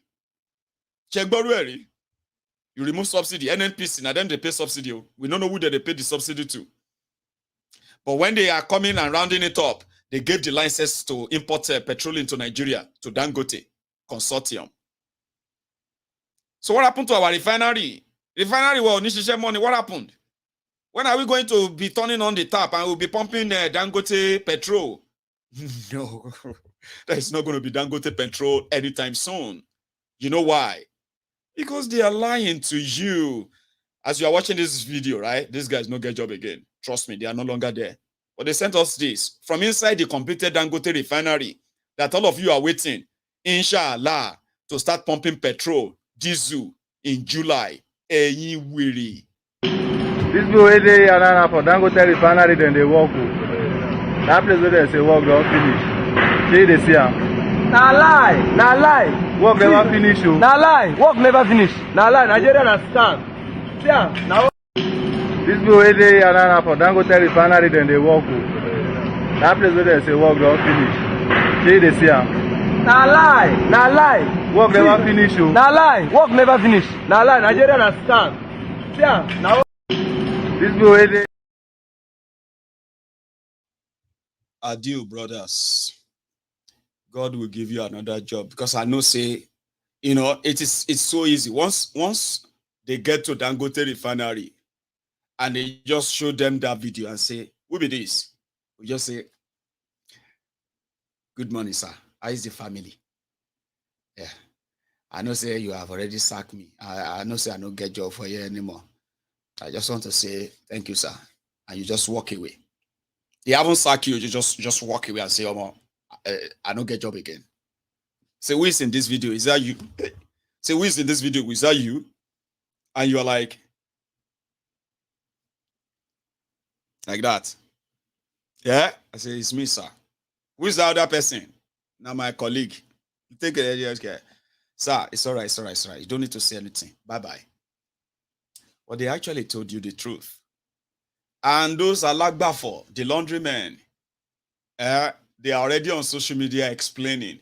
Now you see, a refinery is completed doesn't mean that there cannot be other work going on another part of the refinery, because it may be in Bawiri. I was reading all of that on social media. Imagine me reading somebody who is explaining that that's not anything new. That's not anything new. I mean, like, they can be building others. Say, ni July. Oh, ni kure. Continue. Continue. I just thought I should point that out. I wanted to show you this Yerima video. But the video not day easy. I don't talk so much that I'm gonna need to take a break to put that up. Then I'm gonna start talking again. But you know what? I'll show you some other time. Okay. So what I'm gonna do is that I'm gonna take a break and go and make myself another cup of tea. Now when I get back, for those who are still going to be here, I will take calls. That is when you can call in and tell me what you think about tonight, or about last night, or any night at all. Don't go anywhere. I will be back. All right? But please do me one favor. We are currently over 3,000 of us on YouTube. I love mentioning that. It feels good, right? It feels good. Over 3,000 of us on YouTube. Please take that our offering. Take it to at least over 1,000. We are close. We've got over 900 of us who have dropped their offerings. Pick up the phone. I will be back.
Continue. 70 years old man.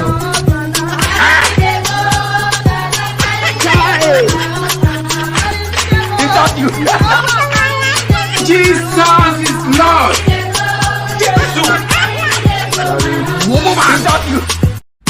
Continue. 70 years old man.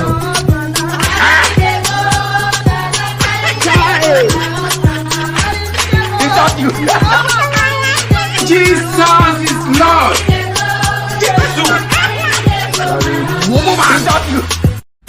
Continue. 70 years old man.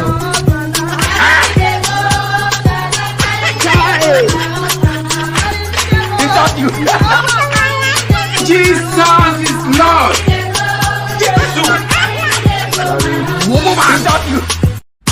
Continue. 70 years old man.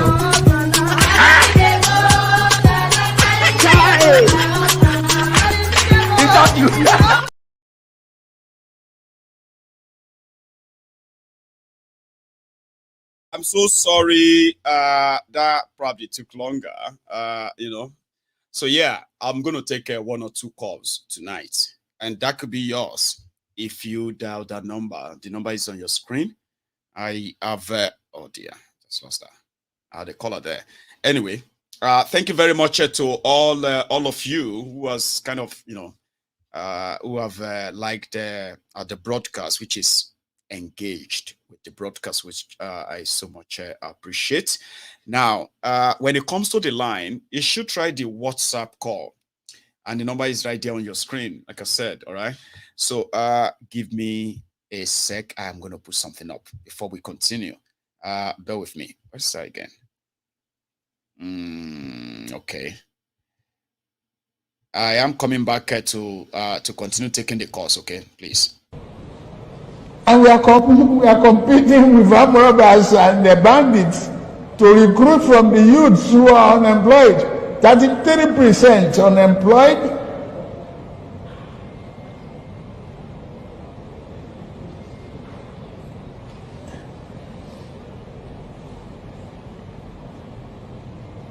Recruit 50 million youths into the army and the other thing. Take away from their recruitment source.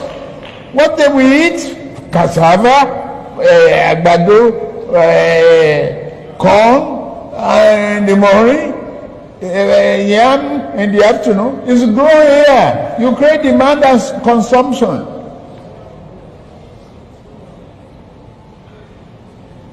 For over 5 million army of boot camps. We create our food. That's money for the farmers. That's consumption for the soldiers and skill development. Don't call them illiterate. Don't talk about illiteracy. Anybody who can own gun, who can handle gun, who can cock gun and clean the chamber and cock and shoot is technically competent to repair a tractor in the farm. You get it? Okay. If you don't get it, forget about it. If you don't get it, forget about it, okay? Thank you so much. I've had 1 or 2 calls I missed right there when I was trying to put something up. That's me trying to multitask as well. No, my line is still very much open. So if I took your call and then a drop off earlier, I think you should keep trying and you can still get in. And I'm also, I need to tell you something, ladies and gentlemen, especially on this Temple of Truth. Sorry, my caller, if you won't mind, please stay on the line for me for a second, okay? I will connect you. Just a moment, sir. Oma. So you remember Corporal Martins Idakpani? I know a lot of you know that he's been released by the Nigerian army. Remember him? Of course you do. So I spoke with him today, and he's been discharged from the military. They said they are discharging him because he couldn't continue with them anymore. Now I have told him that he should kind of relax for now, and I will bring him on to my Egun's Diary Political because he was so thankful. Thank you so much to all the members of the temple, your support, financial, moral, and all of that. mean, people actually took up their case from this platform. They took it beyond this platform. They took it more or less like supporting them beyond this platform, and they love that. He loved that and appreciate that too. So he's going to probably join us this weekend. But I need to give you a heads up. I start for that anyway. Yeah. So thank you so much. I have a caller. Hello there. Hello, Mayegun. Baba. Hello, sir. First time caller from the US. Oh, brilliant. And you are calling directly. You know you are calling the mobile. Is that all right? Yes, Baba. All right then. I just make a try. I don't try since 30 years. You just try to call directly and DI. Okay. Brilliant for that, sir. So yeah. How are you? I'm fine, Baba. Lovely. That contraption called Nigeria can't work. I don't know why people still believe or have hope that things will work out. To never work. Everybody, we just need to embrace regional system of government and break that contraption up. At least. Because it's not working. They lying to us. There's a quota system that some people are benefiting from. If you are not from the north, you can't get admission easy. Somebody in the southwest gets 100 and maybe 50 in JAMB, and somebody in the north that gets 30 got admission first. It don't make no sense. I don't know why people still keep believing in that country, Nigeria. We need to break that country up by whatever means. It doesn't have to be violent. But every country in this world where things are working, people have to sacrifice. Yes. We need to sacrifice. But they keep telling you, because you live abroad, that's why you're telling us to go and fight. My brother, if you don't fight, I've already escaped from the contraption. I'm only saying this to help you people who are still back there. We living abroad, we could mind our business and just continue living our life. With the special grace of God, little money we are making, we can still send help our family members back home. But everybody's just agitating and speaking up because we want the country to work. So we have a lot of people who got brains that can come back and manage Nigeria. For instance, the man managing Heathrow Airport is a Nigerian man. That's right. And they keep lying to us. I don't know why people keep believing what's going on in Nigeria. But that is not going to work. I mean, don't they reach boiling point? Thanks a lot, Baba. We are all in it together, even if those who are more affected are excusing, their way out of this. A lot of us probably will know that all of us go stitch up the breakfast. Somehow, some will kind of get it before others. But like you said, Baba, if Nigeria is working, it's going to be to the benefit of everybody. And when now that is not, I hope I hope we all agree to do something soon, very soon. Thanks a lot. Very soon. Sorry, I didn't say my name. My name is Jude, calling from New Jersey. Brilliant, Baba, from NJ. Have a good one, sir. Thank you. So a lot of people who are watching from outside Nigeria, a lot of you will be wondering, why are they so concerned? Of course, we are concerned. We have our own families there too. The people we love and care for. And they are potential victims of all of this, like some of you watching too. But I'll take this. I have another caller. Hello there. Hello. Hello, ma. I was my call today because I tried several times yesterday. I'm glad I actually called in tonight. How are you, ma? Exactly. Yeah, I'm good. How are you? Very well, thanks. How's your family? Thank you.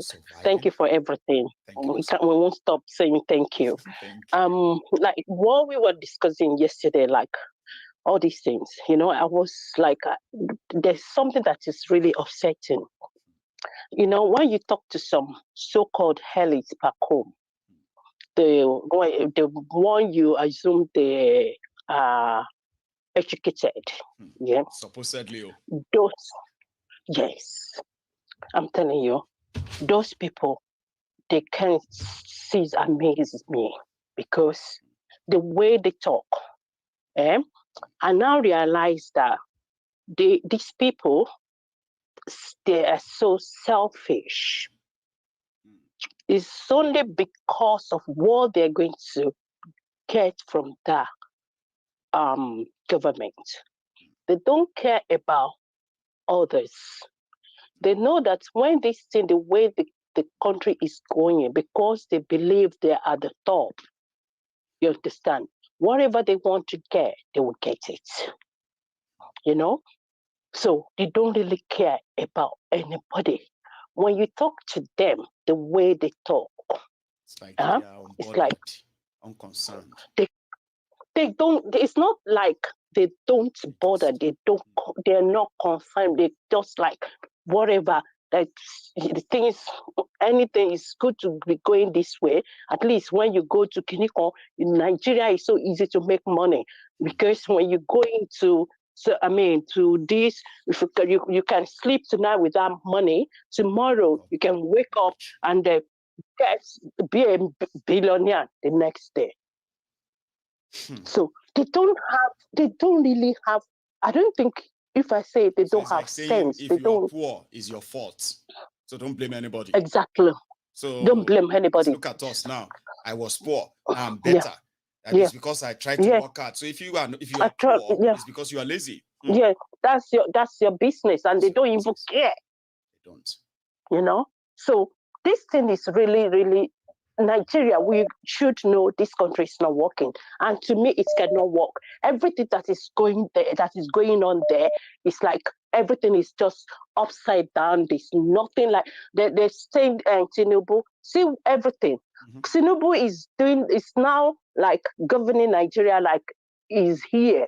Look at all the taxes. Can we compare the Western world with Nigeria? What they provide for them here, the government back home, did they provide it for the masses there? Is there any provision? Did they put them into consideration at all? You were playing because I have to be like, hurry now. You played some, audio yesterday. Yeah, those voice. Did you hear what? Imagine one was saying, what is the masses? What do they need petrol for? Just imagine that. These are the people that are like feeding Tinubu. These are the people that are supporting him. And the other one, you did hear what is the nonsense the man was speaking, coming out from his mouth. So the country, but the thing is, all the people back home, I don't know where they are going to get fed up. I don't know where they will be fed up. I don't know how they're coping, and they're still going like mumu, like animals. As if they don't even think they have life. Their own, or they can't have the mind of they don't have life. They don't even they just put themselves like they don't have life at all. Whatever they're pushing them, whatever that is happening, they just keep going with suffering, smiling, do this, and they just everything cruise. And when they die, boom. So I don't know. Thank you so much. Thank you so much. Thank you. God bless you. And you too. Bye. Stay safe, ma'am. So let me take another one. Oh, I've got this fly disturbing me here. Anyway, I have another caller. Hello there. I hate summer sometimes, right? Summer is kind of, it's good, lovely. But that's when you see all these flies. They just once they get trapped in your room or in your house, it's gonna be like war to get them out, right? I'm gonna get that one out. Can you hear me, by the way? You still there? Right. I think the connection is messed up. Let me take another one. Hello there. Hello, Mayegu. Hello, sir. How are you? I'm so happy. I've been trying for years. I would say like 2 years now. Wow. But tonight I just like, let me try. And I would say I'm very, very, very, very, very, very happy. I know. I'm happy. I'm happy that you are happy and you are calling in too. Thank you. Baba. Yeah. My name is, I'll go by Jojo. I don't want to say my full name. Just Jojo. I will go by Jojo. Yeah.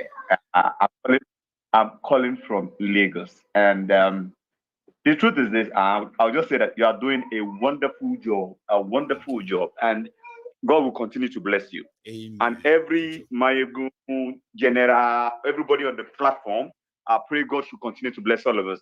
Amen. One thing I want to say is this. Nigeria is a scam. We all know it's a scam. But in Kokonchele, Mayegu, surely, what the ban Nigeria, I always engage people every time I go out. At times I will go public transport and I will try to listen to what they are saying. You see, these politicians, they are so wise. They won't talk to the knowledgeable people. They go to the grassroots. They will feed them with lies. I was talking and one woman was saying,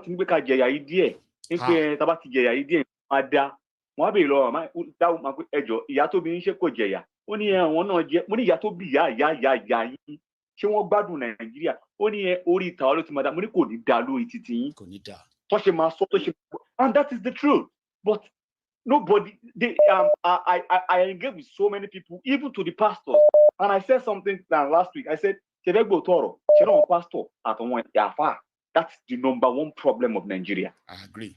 They cannot speak truth to power. They will tell us to open Elijah, open to the book of Elijah, open to the book of Samuel. Elijah, they spoke.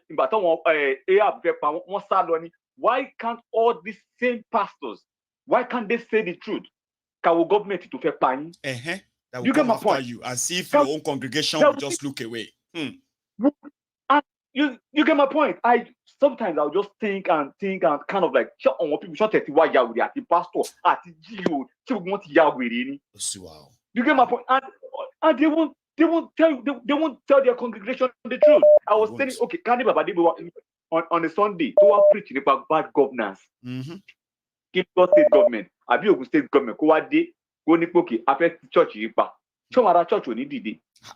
Expectedly they will react now because they are Nigerians. They are those who are the victims. Because they are the problem of this country. Take them.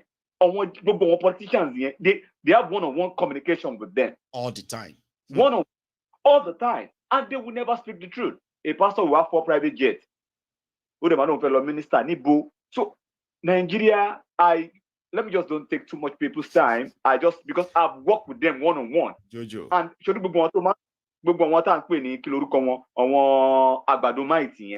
they work with this. Politicians they like the you're honorable sir. Almost wali. Elo ni of 100,000.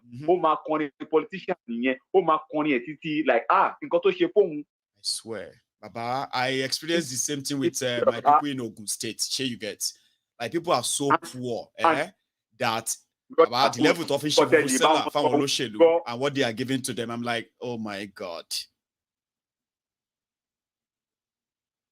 The current NTOFIJ leader and the majority leader, I've worked with them one-on-one. That was I had to just decode my name. They understand. But that is just the truth. Baba, let me give some. Let me just give someone else. I mean, I think our new line is going to welcome more people than the old one. I'm kind of positive because you know what happened to my old line, yeah? Well, I've had that for a while, okay, but it just died. The phone just died. It just failed to come back on, like die. I was like, okay, rest in peace. But this one is working sharply. I think you should just very sharply. I think you just call the number again for some people to have the number because I'm not sure almost everybody have the number. Well, it's quite on the screen. Jojo, thank you so much. Okay, you should have a good one, Baba. Yeah, nice one.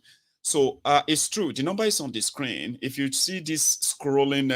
That bottom scrolling text, you will see the number at the end of it, okay? And it is, Marciam, I think it is +44 77 no, hang on, I don't know. Hello, can you hear me? Yeah, I can hear you now. Hey, Baba, how are you, sir? I can hear you. My good general. Yes, sir. Yeah, please, I am first call. I am the first year that I'm first time caller, lady. I love this. Go on, sir. I've been watching your program for many years, but you know, talking about Nigeria get me depressed. I don't normally talk about Nigeria. I know. Honestly, you get me. But I really thank God for one thing, for living in that country. Yes, for living in that country alone.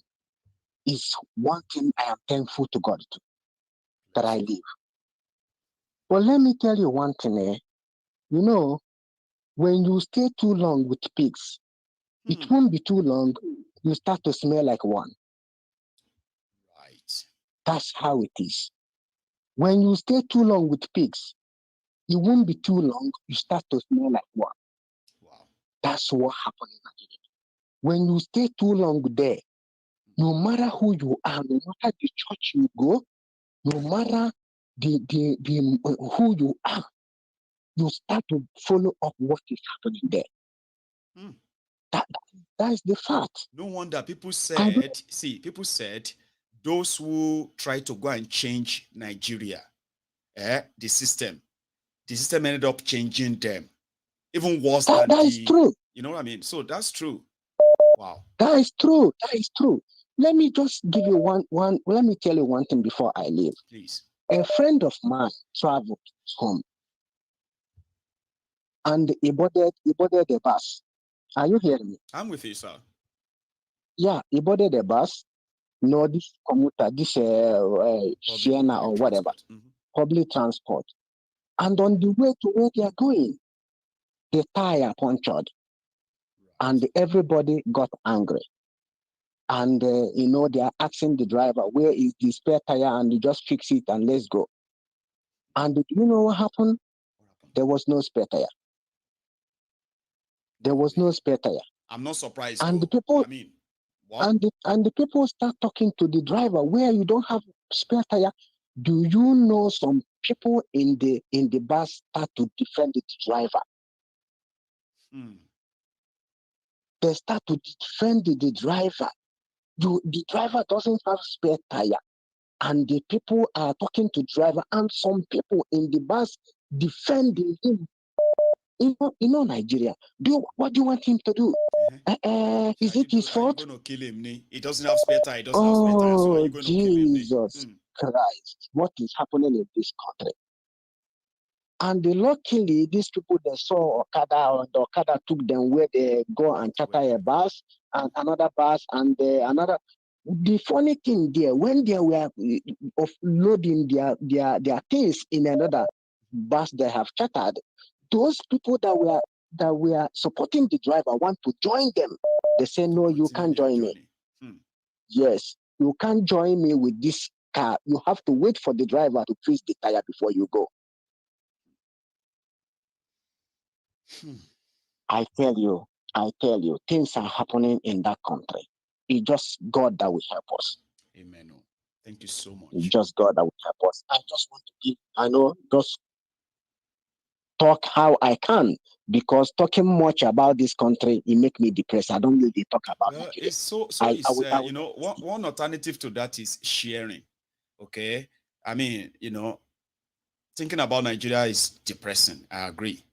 Okay. But at the same time, when you have a chance of it, which shouldn't be all the time, when you have the chance, share with other people, it kind of help, I believe. But thanks for sharing. My ego, let me just finish with this. All right, sir.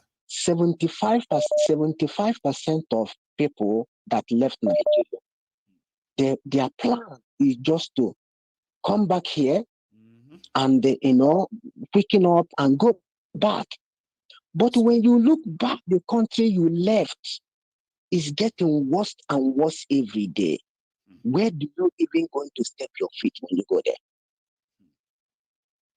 What are you going to start with? Where are you going to start with?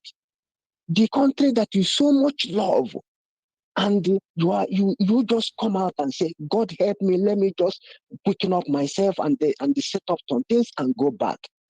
And you are watching this country at this burning. And sad. You fold your hand and then you don't know what to do. It's sad. It's sad. I know. Thank you so much, sir. Yeah.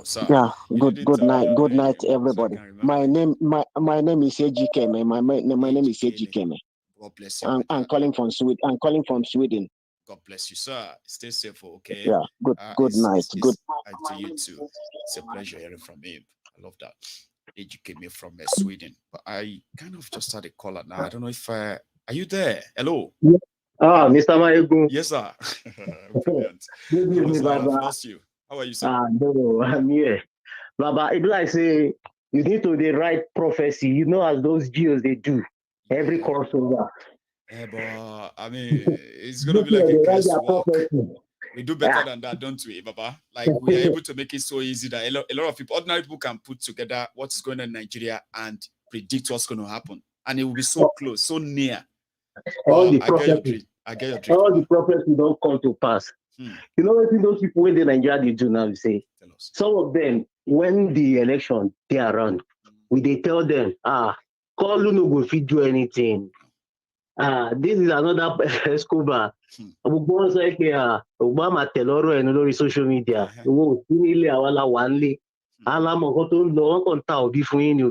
Pretend. You know, I was telling them that can you not even read? You guys are saying Obi is not good, but you don't have one particular thing to say about Obi. Not really. They don't have any particular one thing to say. But the thing now is that all of them are saying, or what in bound. Our no long padà tún pè. Our policy yẹn kò ṣe dáadáa ni. Kò yẹ kó sáré gbé kíní bẹ́ẹ̀ yẹn. Imagine the same people saying they agree with you that I should have come up with a palliative, something like, you know what I mean? Okay, they are saying that they are struggling, they are suffering it right now, yeah. But they are saying they agree, they are normal, their subsidy must go. Or they prefer if to say Tinubu also have a plan for them. You say, but it didn't have any plan for you.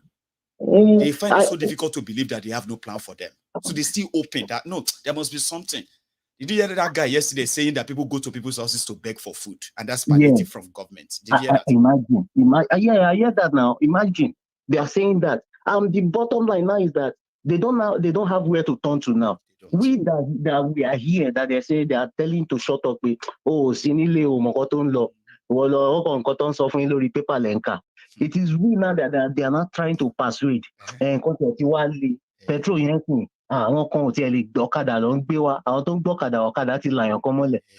stories they are not telling you to know what is going on. No, recession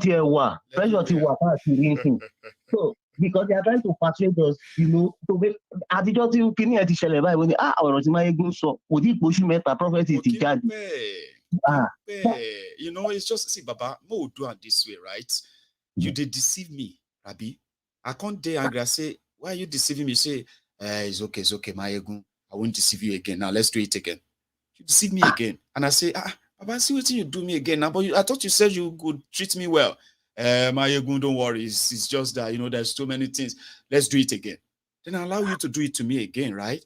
Then now here you come back again. You say, no, I have changed. I promise you. I won't do it to you for the 5th time. If I believe you, it's my fault now. Because you know what? You will do it again. That's who you are. How can they not see the politicians like that? It's the problem. Honestly, I'm so tired. The thing is just that now we that they are now bad mouthing. They are not in Nigeria. Call us enemy of Nigeria. Remember? Now they are not calling us now. Like the way they are saying it, they can't come out straight and say, power, but one for they will now at least they are expecting you to use your initiative. For me to be complaining, you know that I know something now. Me too. I'm just playing along. Say, Nigeria, no, my shall go go on. You know, they say, you know,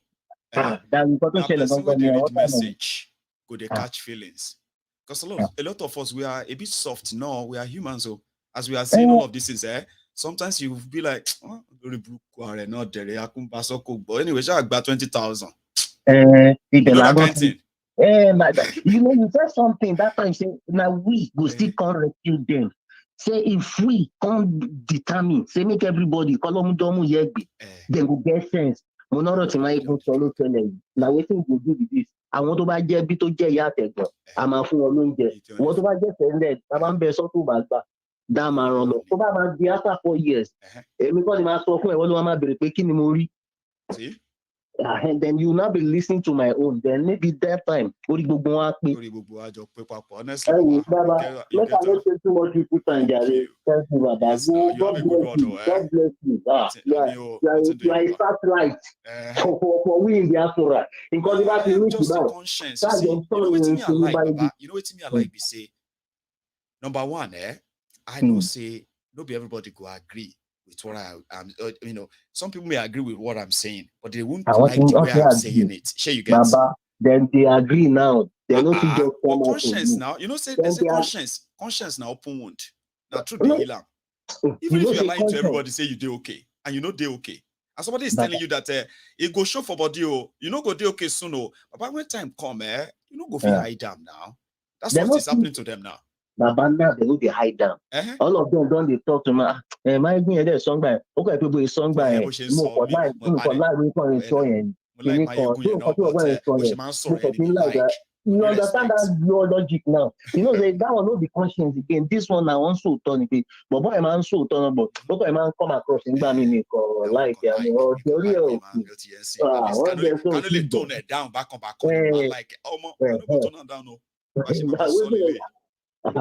Oh, Baba, good luck, Gary. Nice one, eh? Yes, thanks so much. So we just had a wonderful chart there. So I'm gonna hang on. What did I do? Sorry, I don't know if I took that right or wrong, but I think I could take another one then. Remember, you can still like this broadcast, okay? Like it if you're still here. Share it as well. Hello. Hi. Hello, sir. My name is Ade. I'm calling from UK, Basildon to be precise. Oh, say Basildon. Oh, sorry, I didn't get that too. Basildon in Essex. Oh, I would rather say excess. I don't take me get no. So I'll say Essex then. All right. How you doing, Baba? Baba, you are doing a lovely work. Thank you very much. Thank you. And may the Lord continue to bless you and everything you lay your hands on. Amen. Apparently, tonight, there is something I would like to say. And out of all the shenanigans that Kolu and his cohort has been doing, there is one certain thing that I would like to say that if he has done it very well, perhaps maybe people would have kind of said, this guy has something up there. But I believe he messed it up, and that is the student loan.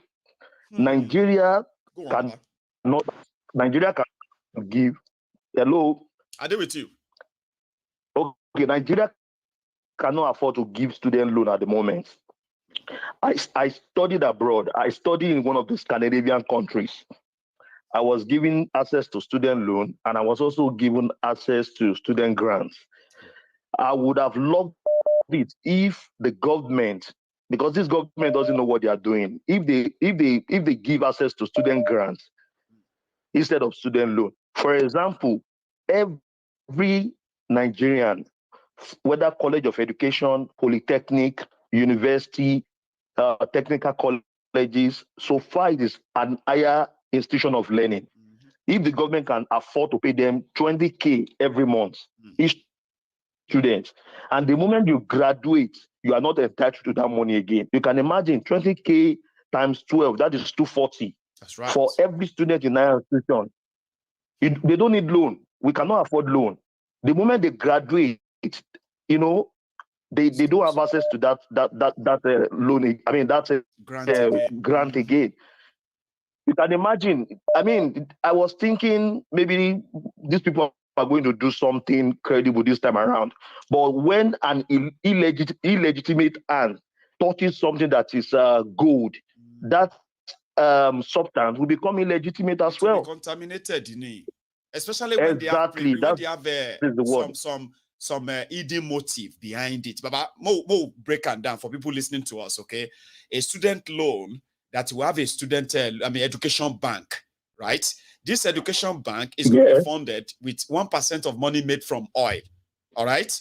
Now, all of these are actually not so straightforward enough. Then they say if you have to access it, you need somebody from the civil service level, so and so. You need so and so from this. And at the end of the day, you would rather probably just forget about school when you begin to realize what it will take to access that loan. So the sincerity is not there. Like you said, something that sounded so good, but the sincerity, the intention is not actually to get this enough people to access that money because there is actually no money yet. Okay? Exactly. Which is sad, sincerely.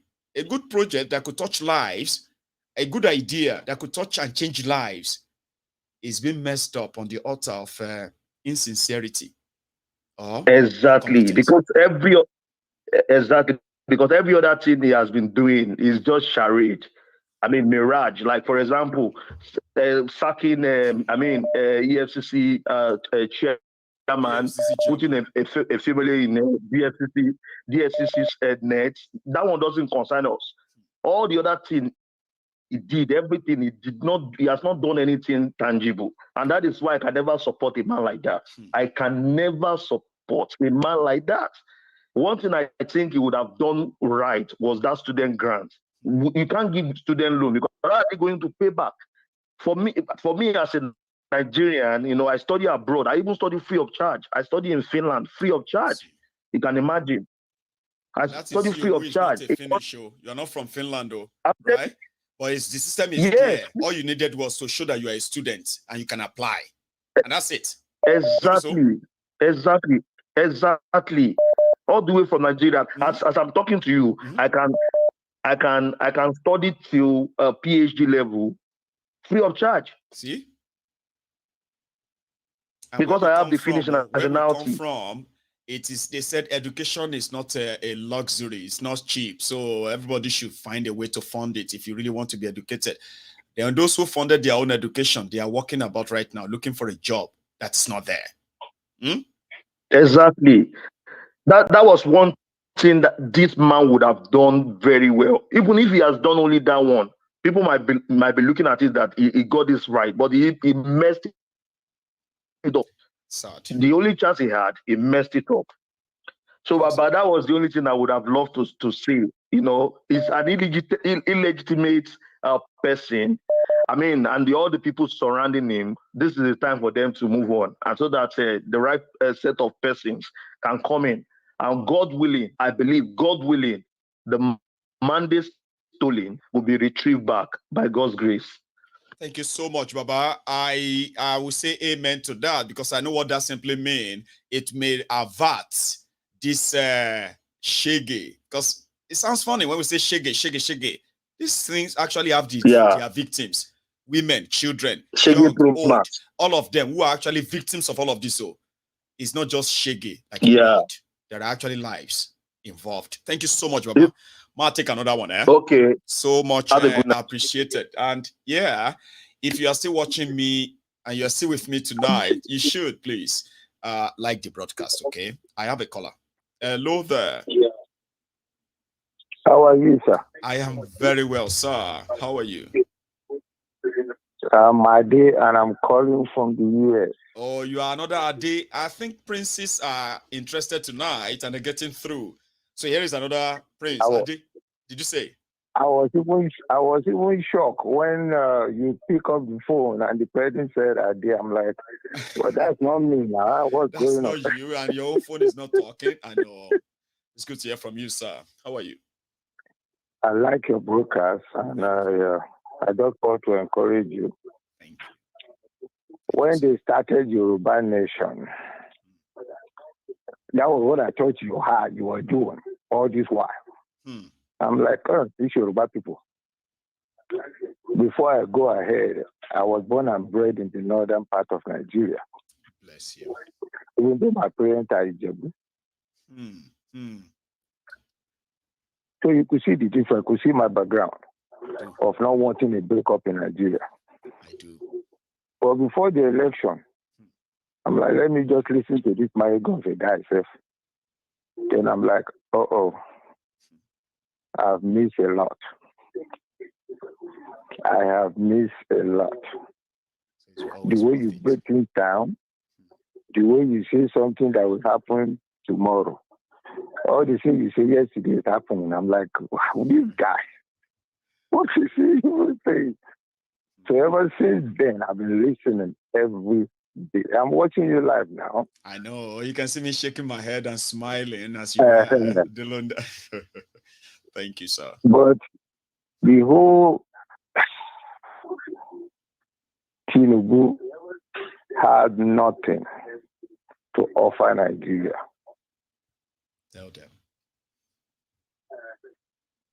Tinubu had nothing to offer Nigeria.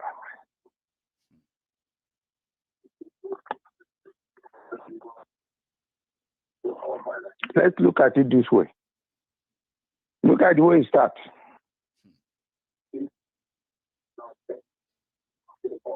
They started by remove subsidy. Nothing to cover it.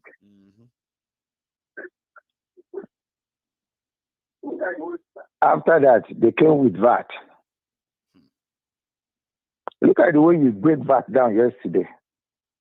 We were there now. I left Nigeria. I'm in the US. I left Nigeria in 1999. God bless you. And I've been here. They will collect tariff. They will collect money from everybody. Yes. To take care of their people. That's right. Job for the boys. So that nobody will talk, will say anything.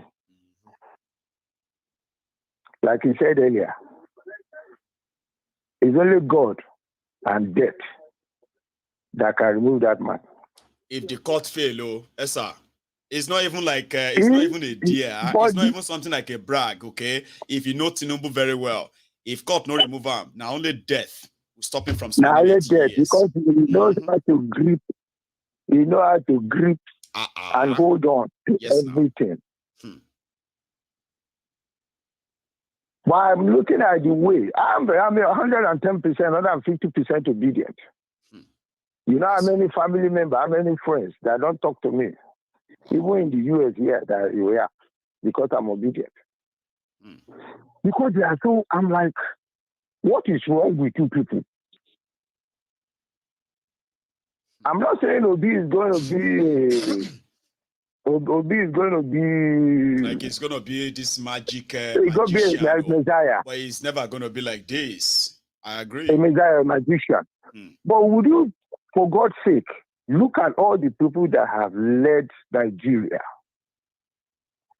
All of them, not even starting from Obasanjo, all of them. Look at the way this guy break the whole thing, how the country can go down. Let's even assume he's lying. Why can't we even try his lie? Tinubu will not tell him anything. Tinubu that couldn't say anything. Tinubu did not say anything. He said that one is not pretender. I mean, it's nothing. It's ridiculous, honestly. She's statistic, la fait Jenny. Yeah, she's statistics, la fait Jenny. Now they are eating Tinubu subsidy. They are eating the statistics now. But I'm sorry to say, our Yuba, do you realize our Yuba, our teacher? I'm sorry to say it. Okay. Argumentative, they will say in court. They will say, okay, yeah, continue, sir, but somebody will disagree for a reason. It's called argumentative. But finish, sir, please. Look at the Nigeria, where Nigeria Bushowa now. Apart from we have all the professors, we have all the this and everything. Killer produce as a Nigeria. No, to be frank. Àwọn Igbo tó ń wúlò yìí, àwọn ló wà productive o. Oh, that thing that you bought in the market is Igbo made. Tell me the thing that you bought in the market that is Yoruba made. Tell me that thing. None. Look at the northern part of Nigeria. If you see this dirty of a guy, we are about 8 mates, oh. If you are not 8 mates, it is 53. I'm 53. Oh, bless you. Àdúgbò mi ló ń gbé náà, àdúgbò tó bí mi sí ló ń gbé láti bí òun náà. Ó yẹ ká mọ̀ra, tábà máa wò bá àgbọ̀ gbá bọ́ọ̀lù rí, àpàdé ní school debate rí, bá àgbọ̀ pàdé ní school debate rí, met somehow. Inter-school competition. Somehow. Then, because we are 8 mates. If your age is not even the same, we are close. Within that bracket, I know. There is a lot of things going on in the north that people don't know. Fulani, Otto, Hausa, Otto, it's not the same. We have Fulani, they are different. Hausa, they are different. That's right. Kwankwaso is Hausa, it's not Fulani. Abacha is Hausa, it's not Fulani. No. Look at all the leaders that have led Nigeria, the Fulanis. That is why they kill Abacha on time now. I heard that conspiracy too, Baba. So a lot of people, we can't, We can't say anything. I'm just happy to call. I'm happy to watch you live. This is the first time I'm watching live because today is holiday. I'm supposed to be at work, but it's holiday July 4th in America. So I'm like, let's see, what is there? So that's why I always miss. I'm supposed to be at work by now. Thank you, sir. But keep doing the good job you're doing. I will. Thanks a lot, and sir. I will continue to try as much as I can to continue to be around and be involved in future. You. I mean, apart from the fact that the elections and the drama around it kind of a little bit affected some of our own activities too, especially on the Yoruba Union, and seeing how we can help, enlighten people, educate people, and tell them that we need to change the way we are actually doing things now. People need to change the way they are kind of, getting involved in all of this now to something different until we are completely out of this contraption as it is. But you see all these elections, this election that we couldn't put our people in harm's way. We just around that time, right? We just don't feel confident that people should go out and be doing our stuffs in this whole chaos, right? So now we are coming back gradually, and we hope that all the genuine Yoruba Omoluabis, they will join us in this advocacy too. And I appreciate your time. I surely will. Thank you. I surely will. Enjoy the rest of the day. And you too. Enjoy the rest of your break too, sir. And we'll speak to you again. I will. Okay? Have a good one. So that's another prince. Prince or Ade. Ade means crown. And anybody that is called Ade is a prince, okay? If she's a woman, she's a princess, like our own princess. Yeah. Hello there. Hello? Hello, ma. Mayegu, hey, thank God I got you. Oh my goodness. I know. Oh my goodness. I'm fine. Oh my goodness. Oh my goodness. So, yes, that's you. That's me. Say praying for you. You will succeed. And we that are with you see the change come through.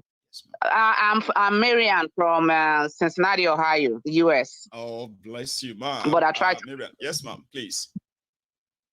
So I have just a couple things to say. It's true that some of us want the country to break. It's true that we are seeing that the country needs to break off for things to work out. But we keep forgetting that now the same people when spoil the first one, now we'll still carry go all these places when we break, right? So, Okay, I think what we really need is the education of people from the grassroots, because even if they break us up with the same mentality, because the Nigerian man right now, I know they tell them sorry anymore. They tell them say when I suffer never starts, even including my family members. Because number one, they don't say truth. Nobody wants to say the truth. No.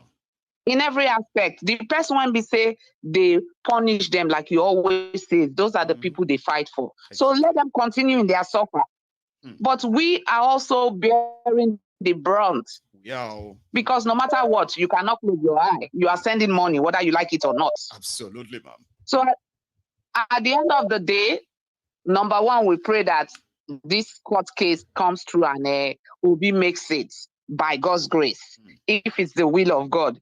But if it's not the will of God, those of us talking right now, we need to start doing more than, we already know that nothing is going to come out from Tinubu. Even if Tinubu is not the one that, let me tell you what Kabi said, because in my interaction, I've come close to somebody that is in that position. Right. He said we will join them. So if we have people already with the mindset of joining them, it doesn't matter who gets in there. That is not like Peter Obi them kind. They will do the same thing. They will.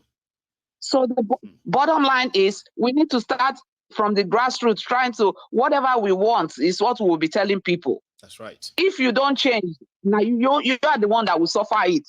Most of us in America, we're already enjoying, but we have more bad people in America than in Nigeria, because they also support Tinubu, even though they are in America enjoying the real thing. Very, very unfortunate people. They believe that it's not going to touch them because they are in America and all of that.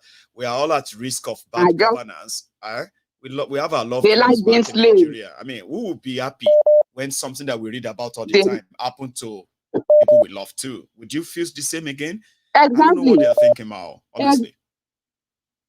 Is it not here we are? Maybe when Trump was in this thing, we see how many people was killed. Remember? They think they are safe. They are not safe. Well, I chose one of us. Like I said, you love being a slave. I don't love being a slave. So by God's grace, that place will be better. We'll go home one day. But since you guys love being a slave, see, some people said that the solution that we are looking for is may not be outright breakup, okay? But the first thing first is, if we go back to pre-1963, something that we actually signed up for independence was everybody go day independence of one another. That's what we signed up for. That's what they stopped. Now, maybe we can start the healing from going back to that same arrangement. Everybody day in day your day. Sure you get. Yes. Before we can think if we are still a country, call it a confederation, call it anything. But stop, break this arrangement. It's not working. It will never work. It's not working. Mm-hmm. Well, I just say make I try today, and I got through. So I'm I'm a first-time caller, right? I can feel it. But you didn't tell me your name. I'm just gonna say my lady. I said from Cincinnati, Ohio. I remember that one. Marianne from Cincinnati, Ohio. I won't forget that, ma'am. Thank you so much. Yeah. Thank you. Thank you. You should. God bless you. And you too, ma. Bye. Bless you. That's my lady Marianne from Cincinnati, Ohio.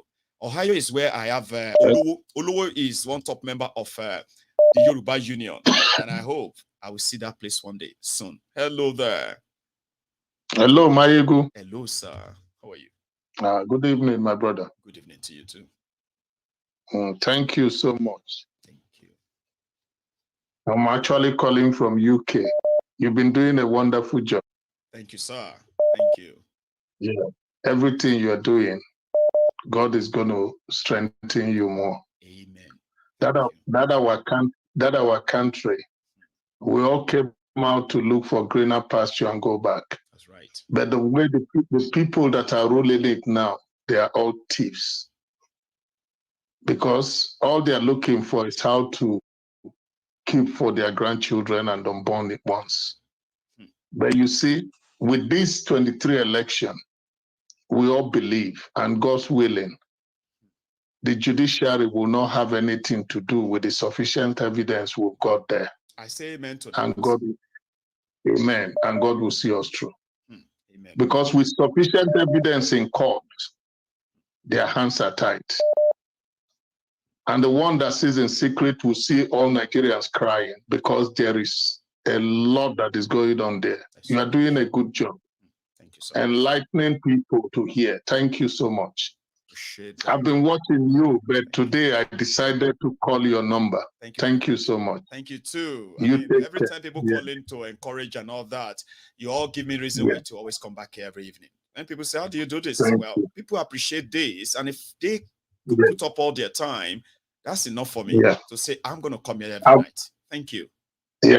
I've been waiting to get through, but luckily I got through. I've been watching you for some time, but this is the only time I got through. Thank you very much. I really appreciate your work. All the people doing the good work, standing for the truth in Nigeria, it will come in our time, in Jesus' name.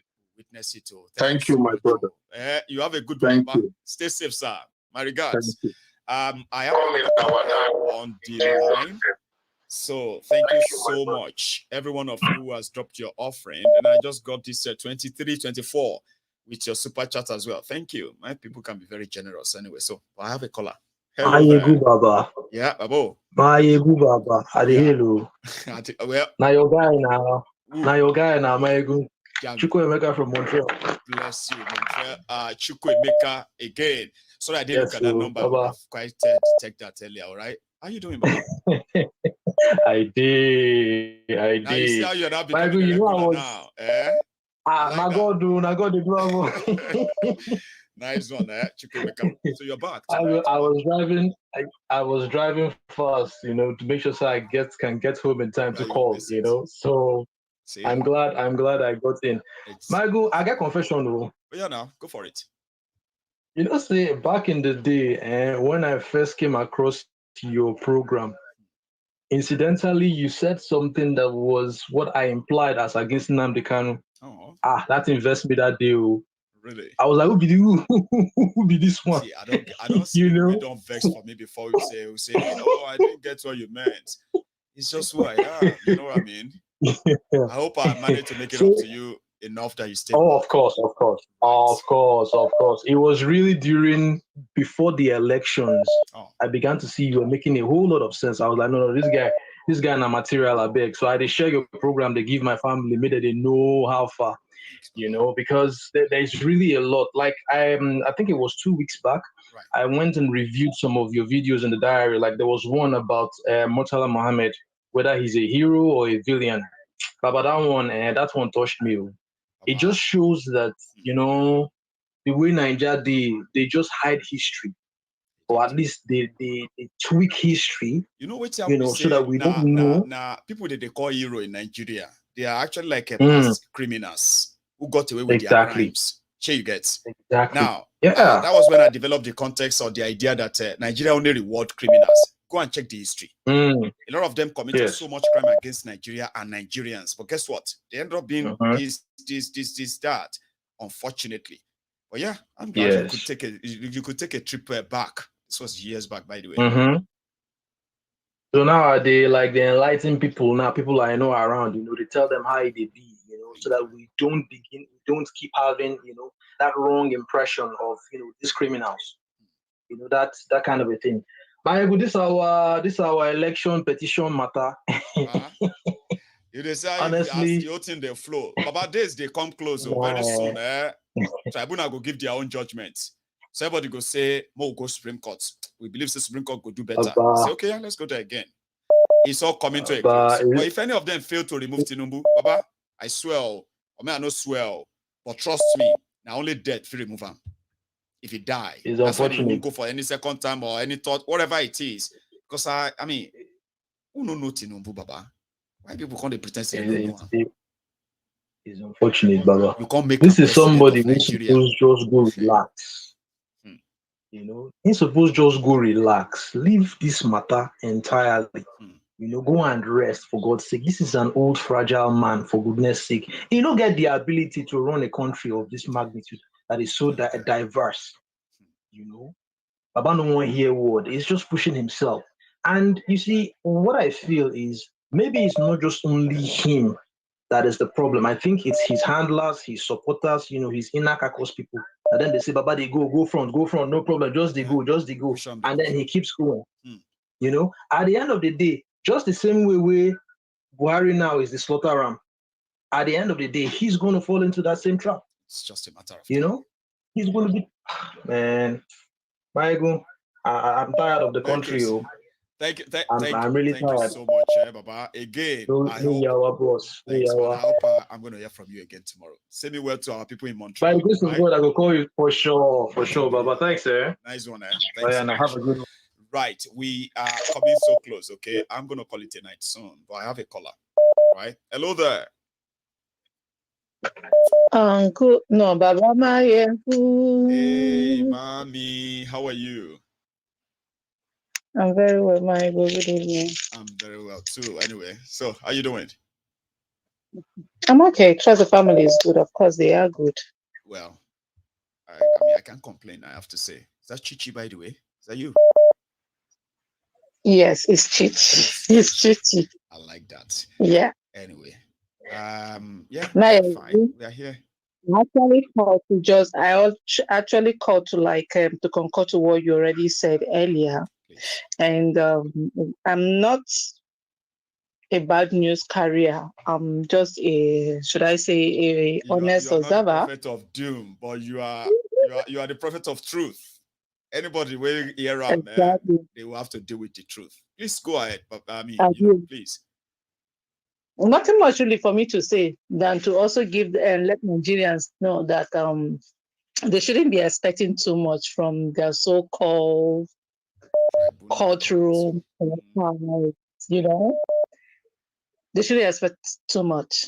For me, I'm not expecting anything. So they don't get disappointed. Okay. And I'm going to get a little bit, because this whole badadash that is happening, we've talked about this earlier. It's not just it's not really just like the leader's decision. There are people who are behind that.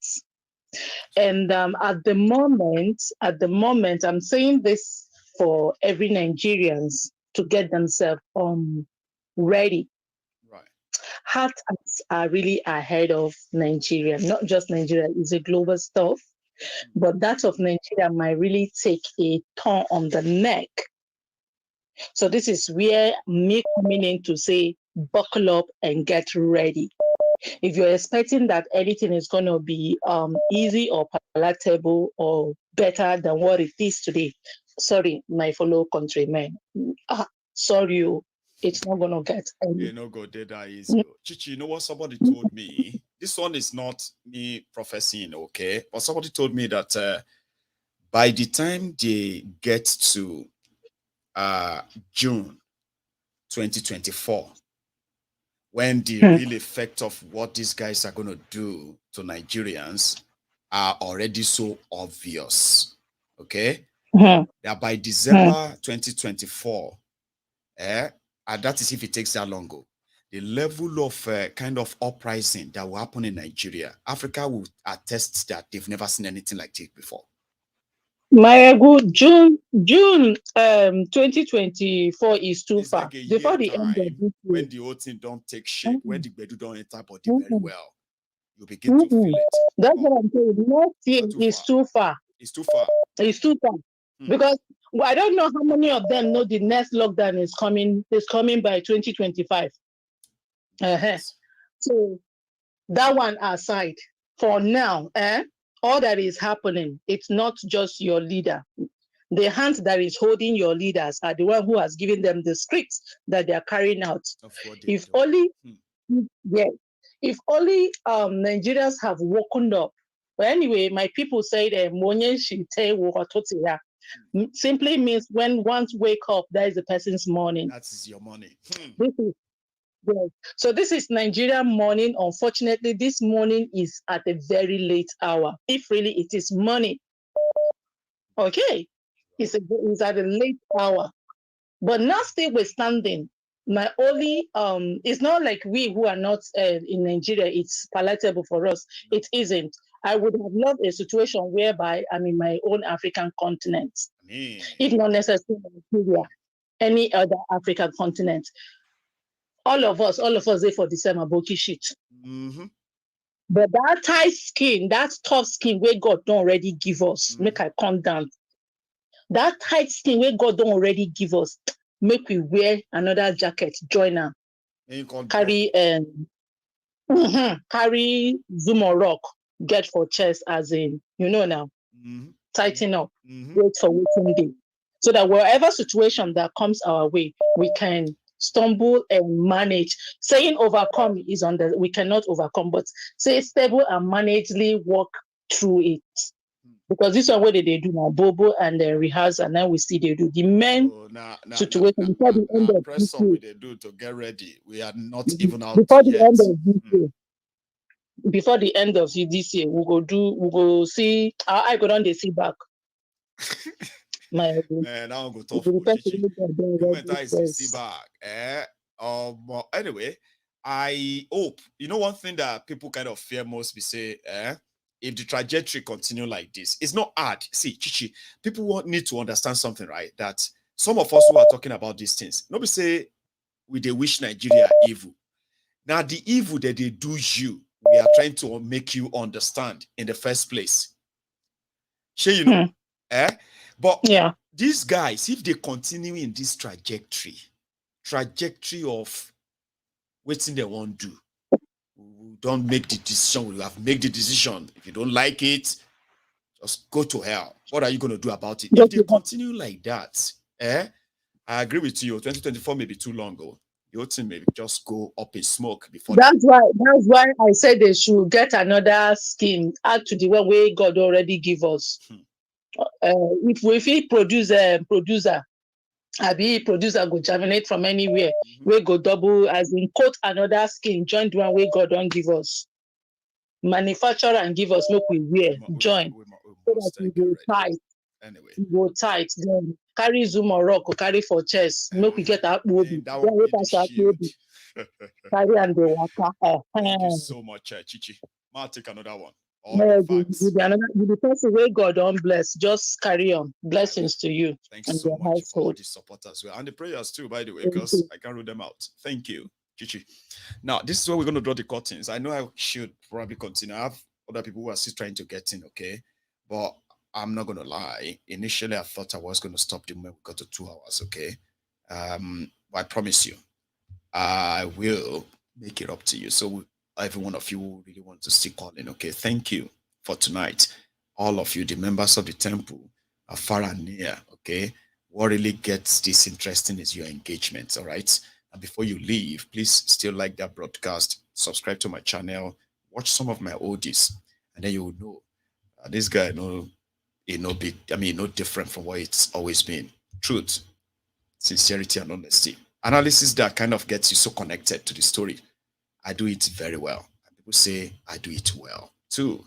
So thank you for all your support so far. I will see you some other time.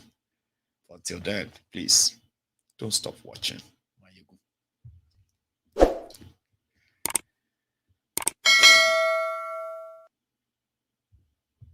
Right.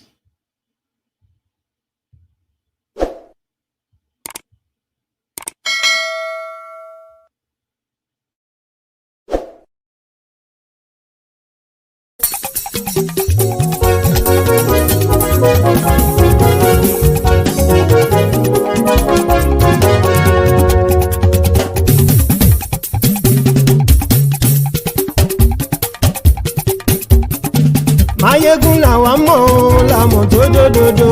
Mayegun Diary Mayebi #1. Mayegun làwa mọ̀ làmọ̀ tó dòdòdò. Mayegun Diary Mayebi #1. Mayegun ti dé o ọ̀rẹ́ ara ìlú. Mayegun Diary Mayebi #1. Lórí Facebook lórí YouTube. Mayegun Diary Mayebi #1. Gbogbo bó ṣe ń lọ ni Mayegun já wa sí. Mayegun Diary Mayebi #1. Àṣírí ọ̀jẹ̀lú kì í bò níbẹ̀ o. Mayegun Diary Mayebi #1. Bó bá ṣe eré àní Mayegun máa wí. Mayegun Diary Mayebi #1. Ó sì tún ṣe eré wàá gbọ́ níbẹ̀ o. Mayegun Diary Mayebi #1. Mayegun Diary political. Mayegun Diary Mayebi #1. Godfatherism kò sí lọ́rọ̀ Mayegun. Mayegun Diary Mayebi #1. Ẹ farabalẹ̀ sẹ́ o kẹgọ́rọ̀ lẹ́nu o. Mayegun Diary Mayebi #1. Àní Mayegun làwa mọ̀ tó dòdòdò. Mayegun Diary Mayebi #1.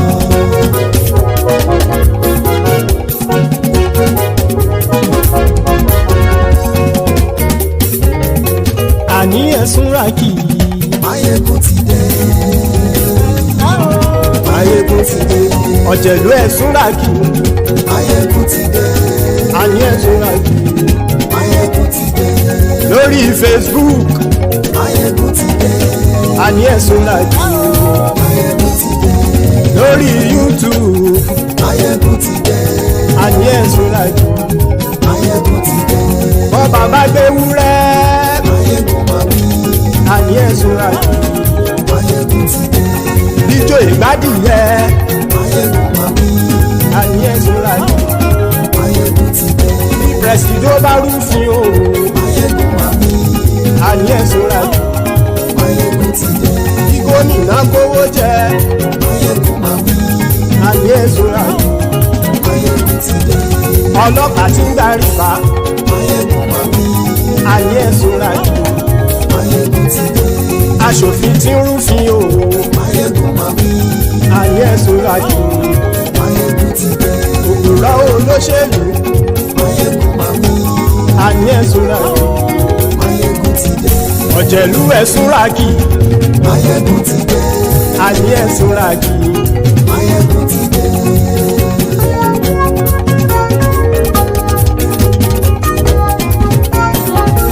Máyégún ti dé. gbogbo ọ̀jẹ̀lú ẹ̀sùn ràkì. Máyégún ti dé. gbogbo ọ̀jẹ̀lú ẹ̀sùn ràkì. ṣùgbọ́n ní bá ti ṣe èyí tó yẹ kí wọ́n ṣe ọmọ bá dèrò ní fi wọ́n níran o. Máyégún ti dé. gbogbo ọ̀jẹ̀lú ẹ̀sùn ràkì. Máyégún ti dé. gbogbo ọ̀jẹ̀lú ẹ̀sùn ràkì. ṣùgbọ́n ní bá ti ṣe èyí tó yẹ kí wọ́n ṣe ọmọ bá dèrò ní fi wọ́n níran. wọ́n fowó bẹ́ẹ̀ o Máyégún ó sọ pé wọ́n ò bẹ́ẹ̀ wọ́n fowó bẹ́ẹ̀ Máyégún ó sọ pé wọ́n ò bẹ́ẹ̀ oníkan ṣáàtì ṣe èyí tó yẹ kí wọ́n ṣe fáwọn ará ìlú tó gbé wọn débẹ̀ o àyè. Máyégún ti dé. gbogbo ọ̀jẹ̀lú ẹ̀sùn ràkì. Máyégún ti dé. gbogbo ọ̀jẹ̀lú ẹ̀sùn ràkì. ṣùgbọ́n ní bá ti ṣe yìí tó yẹ kí wọ́n ṣe ọmọ bá dẹ́rọ̀ ò ní fi wọ́n níran. kì máa yí ṣe eré ọ̀rọ̀ yìí kì í ṣe ẹ̀fẹ̀. kì máa yí ṣe eré ọ̀rọ̀ yìí kì í ṣe ẹ̀fẹ̀. ẹni bá ti lè lẹ́bọ̀ lẹ́rù o ọmọ bá dèrò kàṣàyè tú wọn síta. Máyégún ti dé. gbogbo ọ̀jẹ̀lú ẹ̀sùn ràkì. Máyégún ti dé. gbogbo ọ̀jẹ̀lú ẹ̀sùn ràkì. ṣùgbọ́n ní bá ti ṣe yìí tó yẹ kí wọ́n ṣe ọmọ bá dẹ́rọ̀ ò ní fi wọ́n níran. tẹnitẹni ọmọ Máyégún ọ̀rẹ́ ara ìlú mọ̀mọ́ ni mo fọlọ́run ṣọ́ ẹ̀ bá kìlẹ́bù lóòótọ́ olódodo ìlú ọ̀tá ìlú mọ̀mọ́ ni ìwọ ṣá máa ń ṣọ́ra kò sì mọ́ bẹ̀rù bọ́tà ń lè rí bóníṣègùn lé káwọn mọ̀mọ́ fi ṣera wọn ni ó ti dẹrùn tí wọn ò gbọ́dọ̀ sì mọ́ bẹ̀. èèpo ọ̀gọ̀ lọmọ bá dérò tàjẹ́ ò gbọ́dọ̀ jẹ́ ó ti jọba lórí àbínú ẹni kò sì mọ́ fòyà àìsíwọ́lu ní ẹnìkẹ́ ìgbódì ẹyin lábàrá o ó kó ẹni tó bá dán o àkàmù. Máyégún ti dé. gbogbo ọ̀jẹ̀lú ẹ̀sùn ràkì. Máyégún ti dé. gbogbo ọ̀jẹ̀lú ẹ̀sùn ràkì o.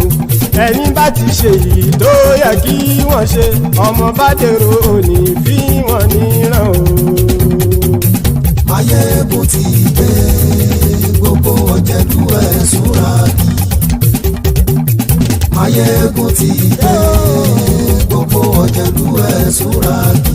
ṣùgbọ́n ní bá ti ṣe yìí tó yẹ kí wọ́n ṣe ọmọ bá dẹ́rọ̀ ò ní fi wọ́n níran.